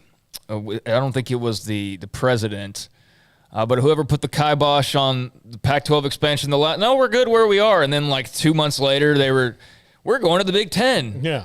What was you know what I'm talking about though? Yeah. That scenario that played out. But yeah, like if you're Oregon's like. At any moment, you feel like they could bolt if they get the phone calls. If you're Arizona, like, do you want to be proactive and feel like, hey, this boat's sinking. It's only a matter of time until it sinks. We better go grab that life raft that we see. Or do you like, no, we're going to patch this thing up. Sure, Oregon, you've got the best glue ever. Yeah, we'll wait on you. And then they just go swipe that life raft and take off with it to leave you to go to go to the deep end. I mean, that's the political game, I guess, people are having to play, right? Mac Rhodes comes on here and talks about how strong the Big 12 is, but at the same time, he's got to be sitting there looking behind his back at all times to, make sure that Texas Tech's not trying to sneak out the back door to whatever conference. It wouldn't be the Pac at this point. I don't know why you would leave a Texas, alliance to go to the Pac, but you know what I'm saying. Yeah. Like, yeah, keep one eye on everybody, I guess, is kind of what you still have to do if you're a majority of these schools. And look, the conferences have already spoken with each other, and they feel at this time a merger is not necessary. I do wonder if this changes that tune. I wouldn't be surprised, if the Pac is calling up Brett Yormark today. If they're like, hey, you know how before, now that we've seen this and there's escalator clauses and we're doing a TV deal and you guys are going to do one after us, let's do a TV deal together. What do you say? It'd be fun, right? You guys are fun. We like you. Yeah. We've never said anything bad about you at all ever, and you us. It's just if that maybe doesn't get brought back up because the reality of this money has changed. So how do you, again, you're not going to get $75 million a year if you're the Pac-12 or Big 12. You're not getting that money. But how do you get to 50 or 60 overall to where the gap isn't so big? That's the goal. Because you can't, Brett Yormark, as much as we may like him and a great negotiator as he may be, he can't just walk in and go, our starting point is $70 million. And I walk out the door every time you say a number with a 6 in front of it. He can't do that. Right. So, they're not in that kind of bargaining position, and neither is George Kliavkoff. We'll take a break out here. When we come back, kind of catch up with a few other things, just to report some news. Deshaun Watson's suspension is finalized, and I guess that can finally move on from that terrible, stupid story. I don't understand. I don't understand how Cleveland's going to deal with this Deshaun Watson thing. In that a guy can say, "Listen, I'm sorry for everybody I've hurt, but I didn't do anything wrong." I don't. It's just disgusting.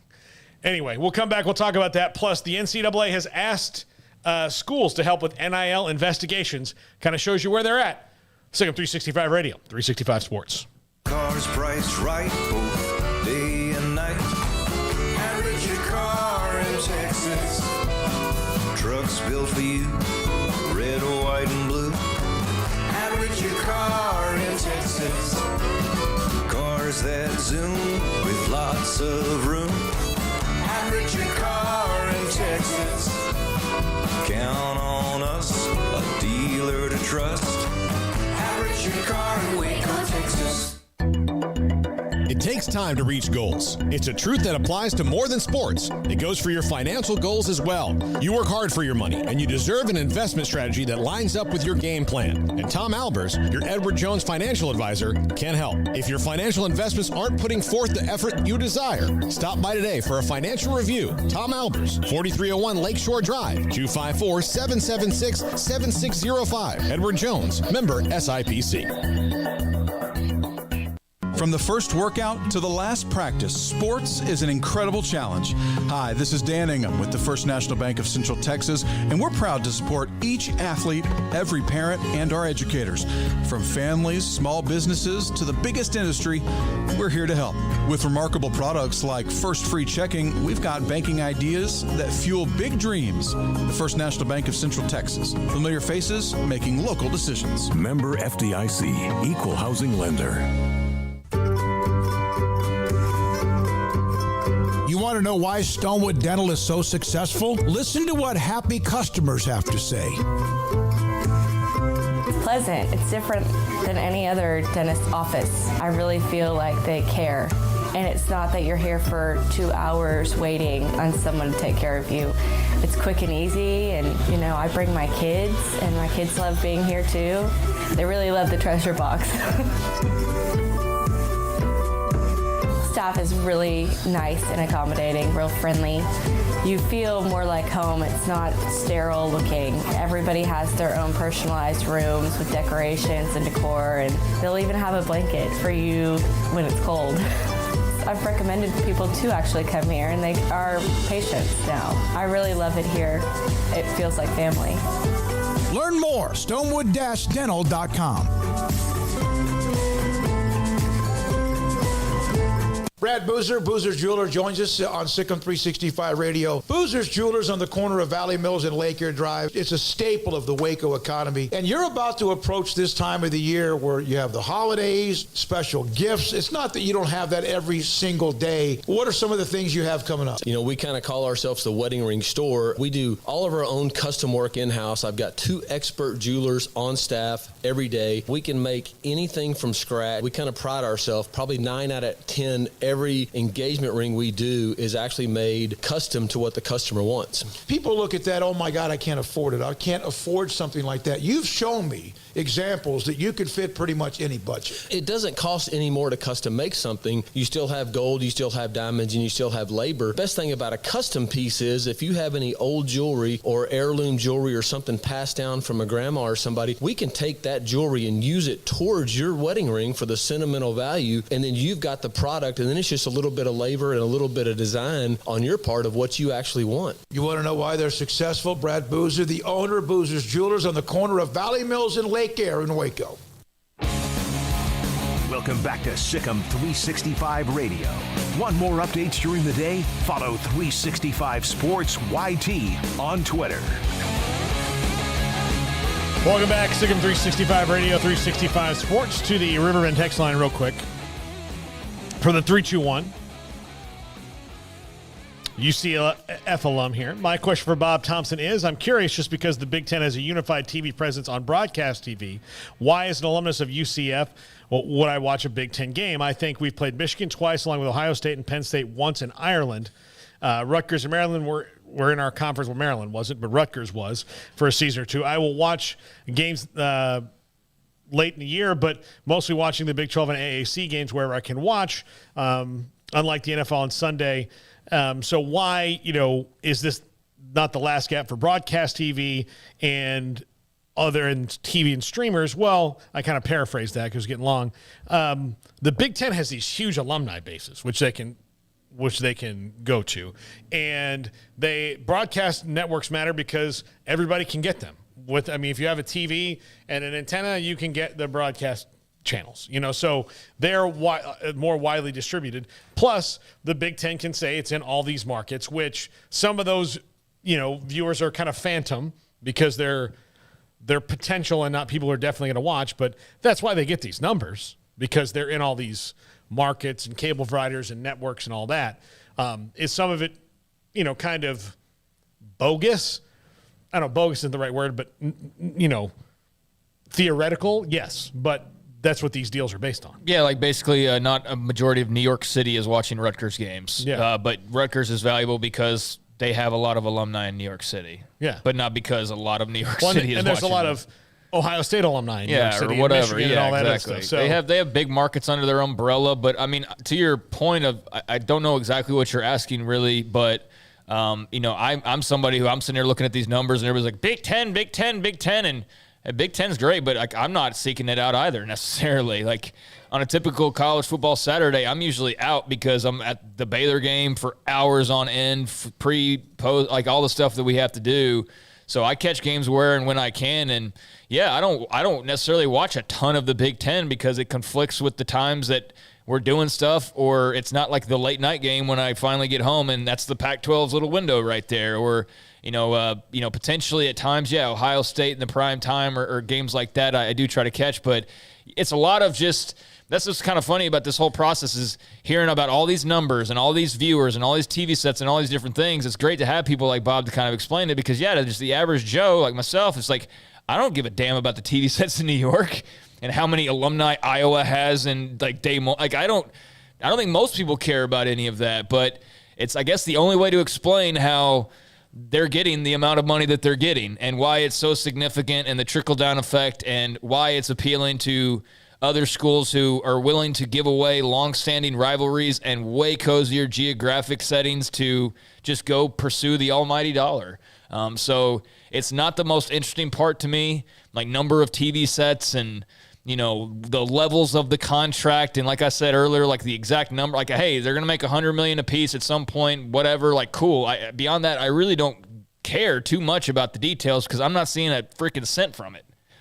You know, if the Big 12 signed a deal like that, it'd be notable. Like, hey, everybody's making good money. But yeah, there's been a lot of just, I think, curiousness on the part of people of like, so, like, why is Indiana going to be making $100 million? I mean, I know that's maybe not the best example, but you know what I'm saying. Like, why is Purdue making $100 million and versus, you know, name a number of teams that are better programs that are going to be making far less, whether it's in the Pac or the Big 12 or the ACC or wherever you point. So, yeah, big markets, big history, a big voice who swung big deals and is going the big disruption route. All that leads you to the Big Ten having their historic and final. I'm just glad it's announced. They have their historic announcement. I'm just glad it's announced, and I'm glad to know where we sit with that. And I'm glad to know, okay, no, Notre Dame's not joining the Big Ten right now. So we can kind of move on from that in terms of that being in play right this very moment. But you can't eliminate it, of course, in the future, which is kind of part of the brilliance, is that this never ends,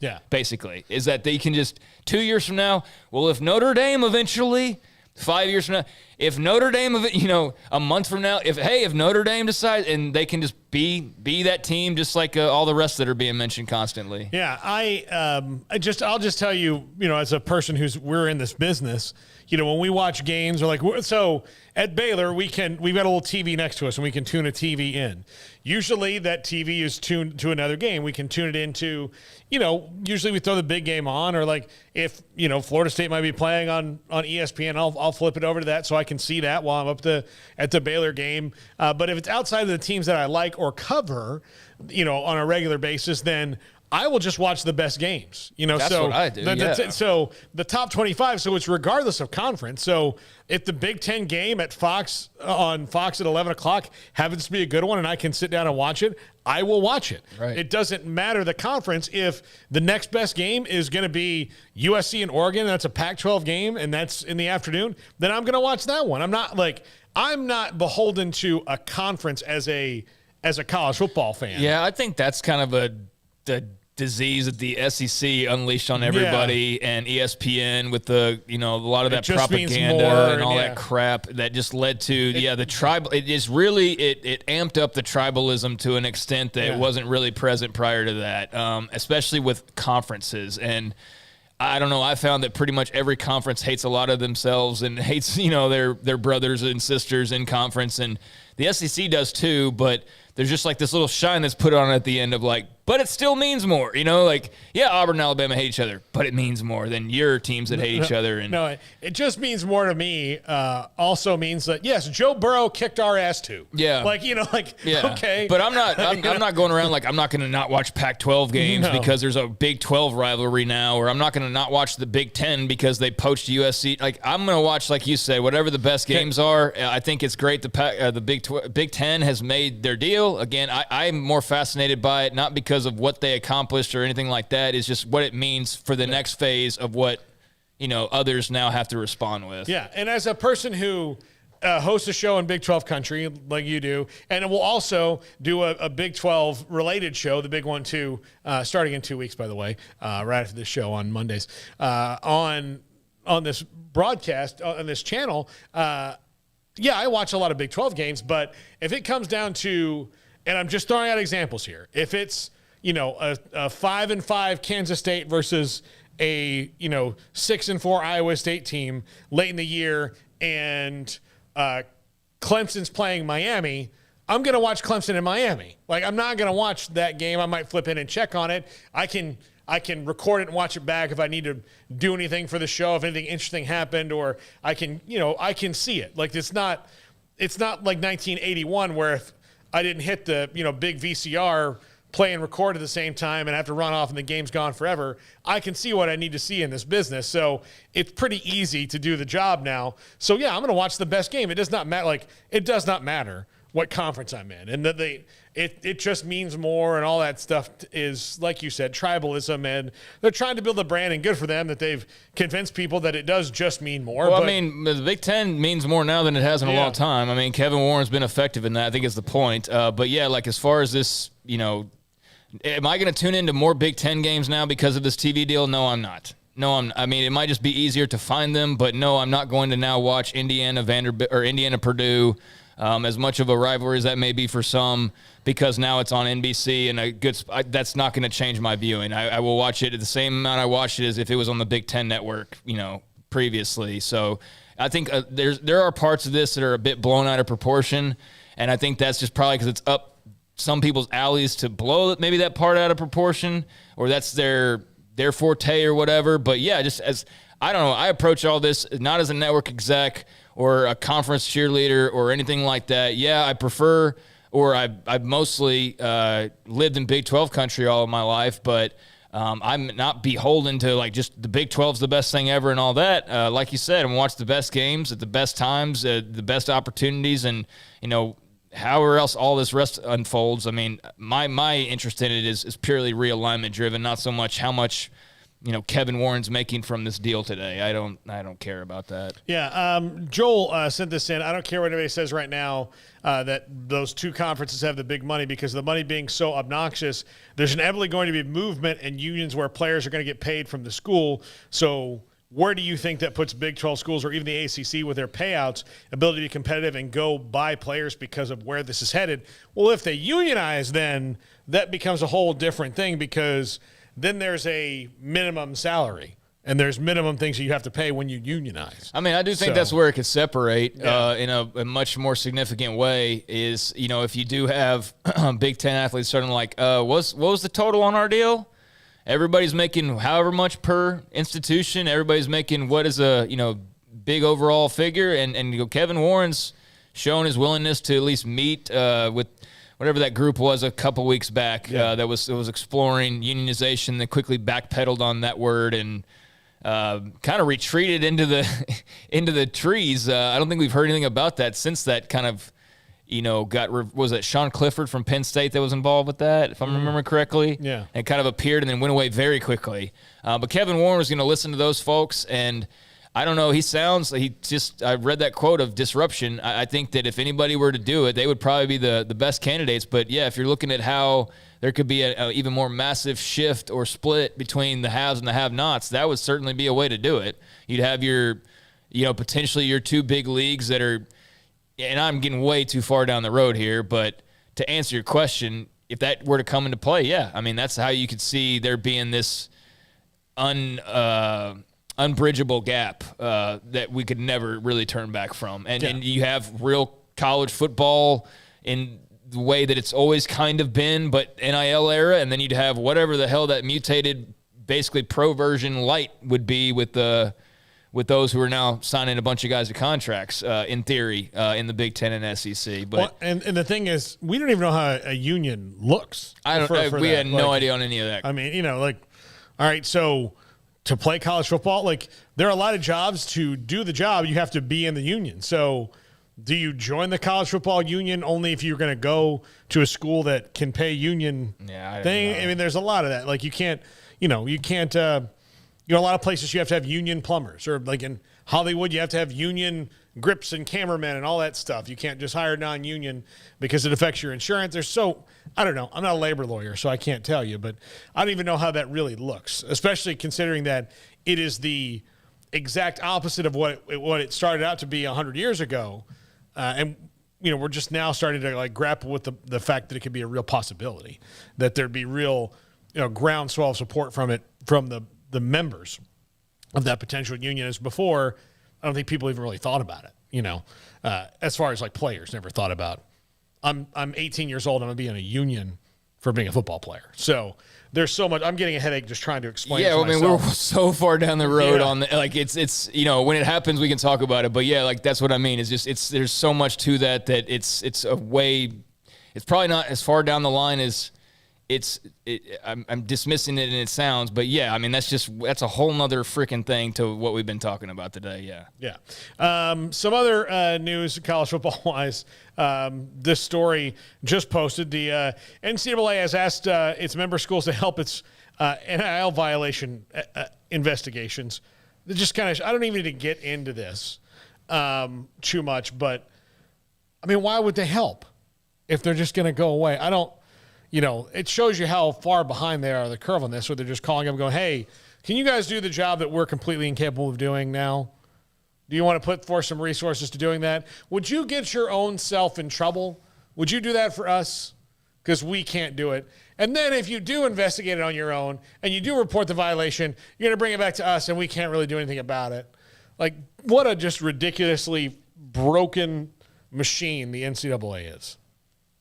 Yeah. What do they do? Yeah. I mean, I don't know. Yeah, I mean, they got to attempt something. They're not just going to sit there and just die at their own volition.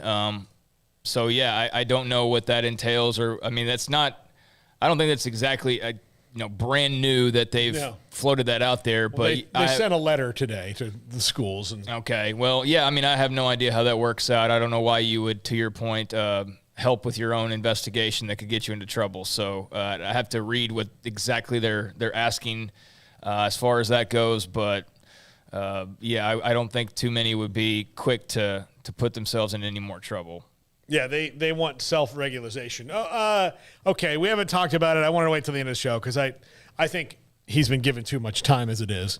But Deshaun Watson suspended 11 games, fined $5 million by the league. That's the settlement the NFLPA and the NFL reached after he was initially given, 6-game suspension earlier for this violation. And Roger Goodell wanted to be a full season, so they've negotiated a settlement, 11 games and $5 million. The last couple days with Deshaun Watson should illustrate how gross and silly this has been, in that he simultaneously says, I'm sorry for what I've done or how the people I've affected, but I'm also innocent of everything. So what is it, Deshaun? I get that that's legalese, and if you're the Browns, this guy's the quarterback. He's one of the best, most talented players in the league, and he's the face of your franchise now. And how can you really look yourself in the eye and be like, yeah, we're super proud to have this guy here? I don't understand it, Craig, and I never will. Yeah, I mean, me neither. I don't know what the Cleveland Browns are thinking. I really just don't like the story, to be honest with you. I really just don't even like talking about him. And I understand that we kind of have to, but I don't know. I don't believe anything that he says. I think the Browns are basically just sacrificing every ounce of integrity they have to win a football game, I guess, or to win a championship, which they probably still won't because they're the Cleveland Browns. But, yeah, I don't know what to make of it all. I long past the point of just kind of eye-rolling at every little thing that's come out. And I don't know what he said something today, but didn't really apologize, I guess, is the whole deal. I don't even care to listen to him really. The whole thing skews me out, and I don't want them to win a bunch of football games, but they probably will with him once he gets to play again. But after 11 games is when he will now see the field. So yeah, I mean, I'm sure as that draws closer, that will be, unavoidable, the amount of attention placed on his return, and then inevitably what he does in orange and brown. But you won't see me catching a lot of it. I don't care at this point. It just, like I said, it kind of just, the whole thing weirds me out, and I don't really, I don't know. I feel kind of uncomfortable even just thinking about the idea of, him just moving. I don't know. And I don't know. It makes the whole thing is weird. The whole thing's very weird. I don't understand why they gave him so much guaranteed money. That's what I have. Yeah. I just cannot wrap my head around why they felt they had to give him that deal. Why? Why give him $200 million? You didn't have to give him anything. I mean, you did to get him, but you didn't have, he wasn't in the power position. No. But you acted like he had, he had you blackmailed or something to give him, you gave him such a ridiculous amount of guaranteed money in the midst of so much uncertainty. Why? That's all I want to know about this entire story, really, is why did Cleveland feel it necessary to go so all in to where even if it turned out he was getting suspended for an entire season, which everybody knew was completely possible when all this was going down, they were still like, yeah, but we'll still give him $200 million no matter what, right? Like, what? That's the part I don't understand. Yeah. That's the part I don't understand is why they felt that go that far in with the pot of money is beyond me. But hey, good for him and his lawyer and his agent and all those people involved. Yep. Another W for Rusty Hardin, who's represented a lot of people in that regard. When we come back, the top 5 at 5:55. Wow, that was a lot of words coming out of my mouth at once. This is Sick'em 365 Radio, 365 Sports. This month, Allen Samuels is having the Make This the Summer event on the new 2022 Ram trucks. Designed to be durable, functional, and stylish, these legendary award-winning trucks give you that first-class feel. Luxurious leather-trimmed seating options, exceptional legroom and storage, plus surround view camera options that you'd expect from a premium truck. Come see our selection today or browse online at allensamuelsdcj.com. Allen Samuels in Waco, the place to shop for Ram trucks. Baylor University is where lights shine bright. So, let there be light. Let there be roommates and teammates, scholarship and championships. Let there be fresh starts and new traditions, fast friendships and lasting impacts. Let there be laughter. Let there be joy. Let there be light. Baylor University, where lights shine bright.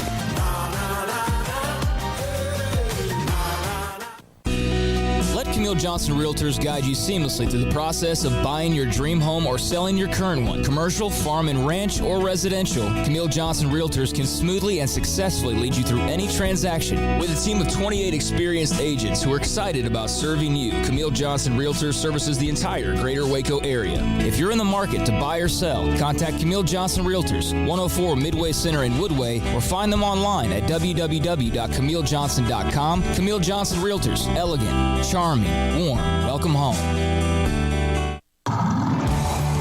It's summertime. There's picnics, reunions, cookouts, and so much to do. And Waco Custom Marketplace on Lake Air Drive in Waco is your home for the butcher shop that can help you with beef, pork, poultry, and seafood. They are spectacular at being able to deliver you whatever cut of steak you want. Bone-in ribeye, however thick you want it, that's great. They'll do it. Sirloin, T-bone, porterhouse, bacon wrap filet. And of course, as I mentioned, they have pork, poultry, and seafood. Their Norwegian salmon is spectacular. Also, all of the sauces and seasonings you'll ever need, all the ingredients you'll ever need to make sure you have that perfect, flawless taste. So it's delicious whenever you take something off the grill. And a full-fledged bakery as well, with fresh baked bread and kolaches every single day. Up and down the aisle of Waco Custom Marketplace, you also have what you need, from knickknacks to snacks to more, at 425 Lake Air Drive in Waco, Waco Custom Marketplace.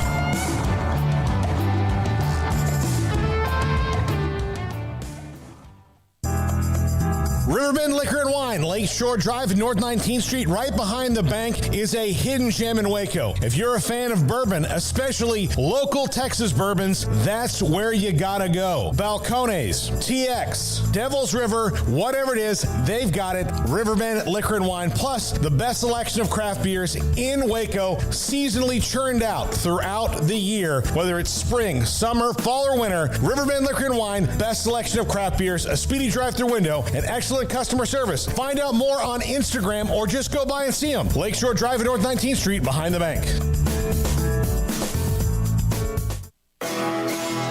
This is Paul Catalina's Top 5 at 5:55.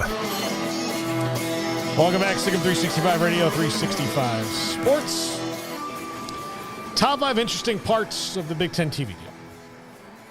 They gave him the most guaranteed money of anybody in NFL history. Yeah, he hadn't played in a year either. I'm still just ranting about that in the commercial break. It's not even about the story itself and like all that led to it. It's just the fact that in the midst of that storm and that uncertainty that you knew was going to have a suspension following it, and no telling what kind of legal repercussions, one team was like, yes, we'll pay him more than anyone else has ever been paid. What? He's got more guaranteed money than Patrick Mahomes. Anyone in history. Yeah.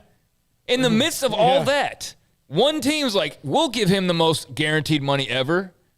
What? Like, I don't understand that. That's the part somebody has to answer for me. I do not get that. I don't get it at all. Well, and that's why the Browns are the Browns. Well, that's the answer, of course. But, I mean, beyond that, though, there has got to be some, like, who in that – you did not have – like, he didn't have all the leverage.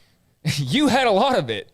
And you're just like, let's give everything to him. Why? The only reason I can think is that's the only way that he would have, because there were other teams that were interested. The only way he waived is no trade clause. I get it. But there's no way everybody was ponying that much guaranteed money up, dude. Did you see how, like, quickly people jumped out when they heard that? Yes, that's what I mean. No, we're not. I don't get it. I don't get it. There are a lot of teams I can understand, like, yeah, we'll take a flyer on him. We'll give him a short little extension, you know, based on what he's got, you know, to grease the skids. Maybe once we find out he's not going to jail, yeah, you know. Like, I've done that. But before all this even happened, the Browns were like, you know what? Here is all the money. Yeah, let's just go all in, even though we have a 2 and a 9. You know, it's like, well, okay, go ahead then, I guess. Your money. Exactly. All right, top 5 interesting parts of the Big Ten TV deal. Number 5, the shorter term. Everybody's learned their lesson from the ACC. Plus, this allows them to go back to market before the SEC again, unless the SEC finds a way to maybe reopen theirs early, which they might. You never know. You know, just based on everything. So I wonder, you know, if that does happen. But even still, they're going to get 2 TV negotiations in before the SEC gets 1, and that's pretty impressive. Yeah, I mean, I think that's pretty intentional, but yeah, it's not some long 20-year, you know, everybody's held hostage for the next 2 decades type of a deal. There's plenty of flexibility.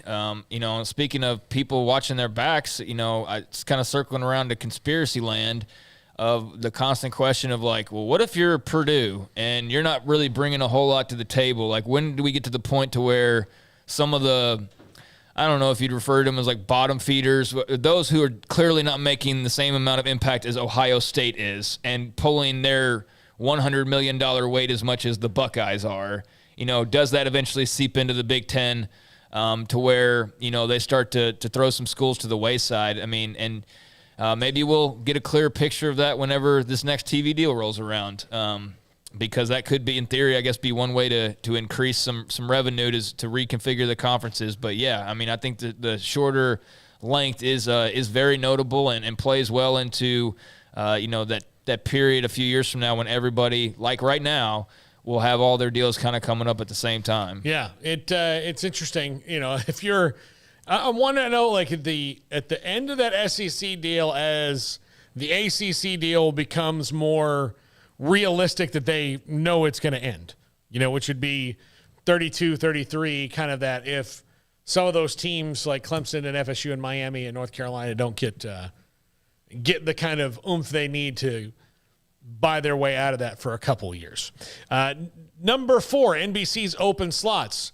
Again, I've said this about 3 or 4 times today, but yes, the NBC has Notre Dame. The NBC has Notre Dame's home games. They don't own Notre Dame in perpetuity in all of their games. So there are going to be open slots on NBC for it's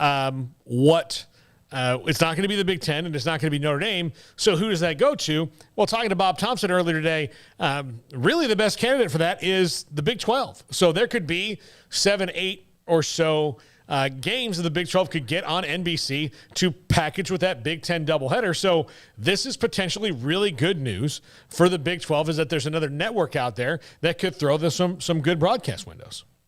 Unless they add more teams.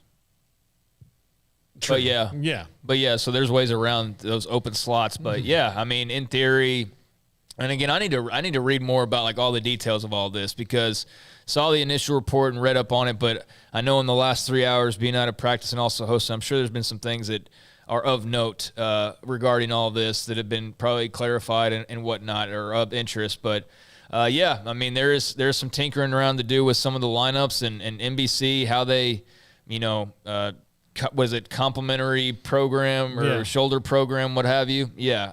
I know there's been random reports about like the Big 12 and NBC, and could there be any interest there? I sure hope so for the Big 12's sake, but yeah, many more questions remain as far as how college football is going to be on TV here over the next few years. Yeah. Number 3, no Apple or Amazon. And that is kind of a surprise, but Peacock, if I'm NBC and I'm really kind of going in for this, I want my streamer involved, the one I'm building and trying to do that. So I think that this shouldn't be as much of a surprise that NBC came to the table with this. And there's going to be a good chunk of stuff, mostly basketball, but some, Peacock exclusive games on the Big Ten that you going to have to sign up for Peacock for and watch if you're a fan of those schools. So, or theoretically you would. Yeah. I mean, I'm sure a lot of people out there already have that. I'm not a Peacock member as of right now, and I don't know that I will be just to watch the Big Ten. It'd be interesting to see how spread out it is. But then again, a lot of people already have most of the streaming channels, so maybe it doesn't change your viewing all that much. But, I mean, there had to be a know something here. In theory, the Big Ten couldn't have every streaming service and every channel, although it seems like they attempted to pull off something like that and got pretty damn close. But, yeah, Apple's long been rumored to, be involved in potentially kicking the door open to college football. Amazon, they're a powerhouse, obviously, and I'm not sure what their plans are, but obviously they've gone big into pro sports. So, yeah, there's some room around the streaming giants still available. Yeah. Number 2, they're going to have a draft for the games. The big games are going to have for lack of a better term, a fantasy draft. I don't know. We asked Bob Thompson about it. He said it's interesting. They kind of have this anyway, but it's not the biggest game's not always going to be on one network. CBS had the right of first refusal on the big SEC game. Now they don't have that. It could be on Fox. It could be on NBC. And so that's kind of interesting that it's not they're not tiered off in the fact that they're going to do that. Plus, they rotate the championship game between them. NBC gets it once, and CBS and Fox get it 3 times each over the 7 years of the deal. So that's kind of interesting, and I wonder if that applies to some other networks as well. But right now, it's it's like Bob told us earlier. Like sometimes Fox gets the first 2 picks, but this is a different thing that's not been in any other TV deal before. Yeah, I don't even know much about that. I think I missed that part of it, but that's interesting, and I do think there is something similar that's been done along the way. But yeah, that's cool for the Big Ten. But you also there's no I think the big thing is that the biggest games like Michigan, Ohio State 1 year are going to be on CBS. The next year it might be on NBC or Fox, as opposed to where Alabama and LSU was always going to be on CBS. Is that so important to people, you think? Like that TV, like that it has to be CBS? I think it is. I think it was for the networks, but okay, as far as I don't care. I don't know about you guys. I don't care where the game is. Just if it's on Fox, cool. If it's on Big Ten Network, cool. Just point. Where's the game at? Let me go watch it. That's all I care about. It is for the networks. It's not for the people who as long as you can get the channel. Again, I don't care where it is as long as I can get it, or I can go somewhere and watch it. Right. All right. But for them, it's great. Yeah. And number 1, the escalator clause. This should absolutely send the Pac-12 and the Big 12, and most of the Pac-12 right now, into an absolute panic. I would be worried about it. I don't know. Panic, but I'd be worried about this particular part of it the most. Yeah, I don't know about panic and all of that. I think this is pretty much what you felt like was probably going to happen. I don't think that anybody was under the impression that the Big Ten was going to come out with their announcement and they were going to say, here's what it is, $1 billion+, $100 million per school, and no Notre Dame, and that's the end. Goodbye, everybody. Yeah. That was never going to happen. So to me, it's a matter of how exclusive really are those escalator clauses, because I'm not going by Twitter alone anymore on anything. Yeah. So if you ask Twitter, escalator clauses are part of everything, and it's a big nothing doesn't matter all that much, although it does matter in terms of if there wasn't one, then there would be very little room for expansion.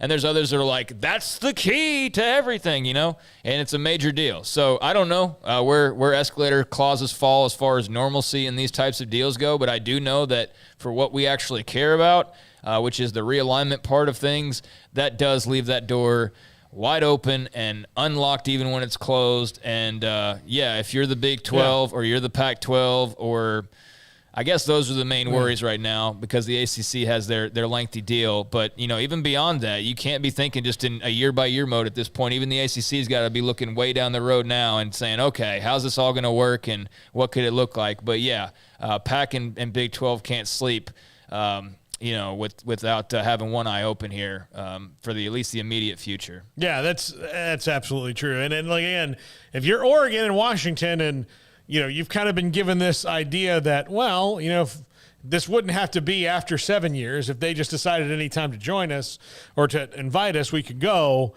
I don't know if you're going to ever fully immerse yourself in those negotiations, which is what would make me nervous. I'm George Kliavkoff, knowing that because the Big Ten has, and you knew it was going to happen, but the way it looks that it's really, they've left it open-ended.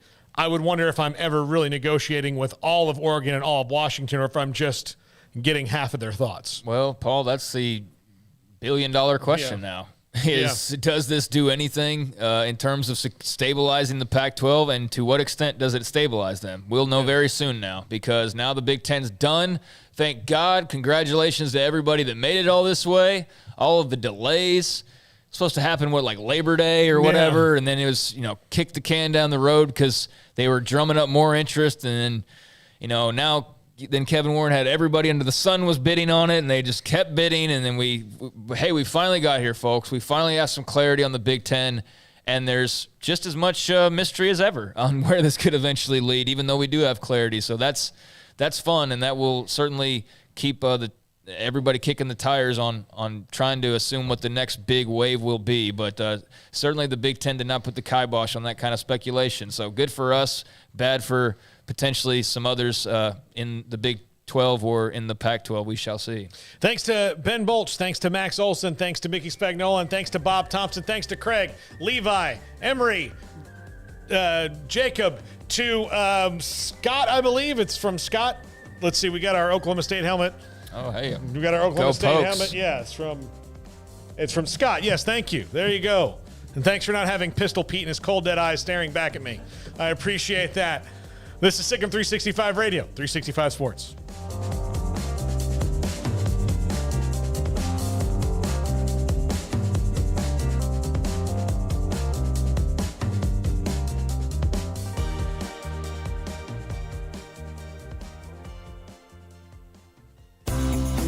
Ideal MRI is a small family business right here in Central Texas.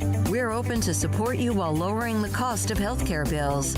When you need an MRI, ask your doctor for an Ideal MRI. Visit us at idealmri.com or call us at 833-IDEAL-MRI.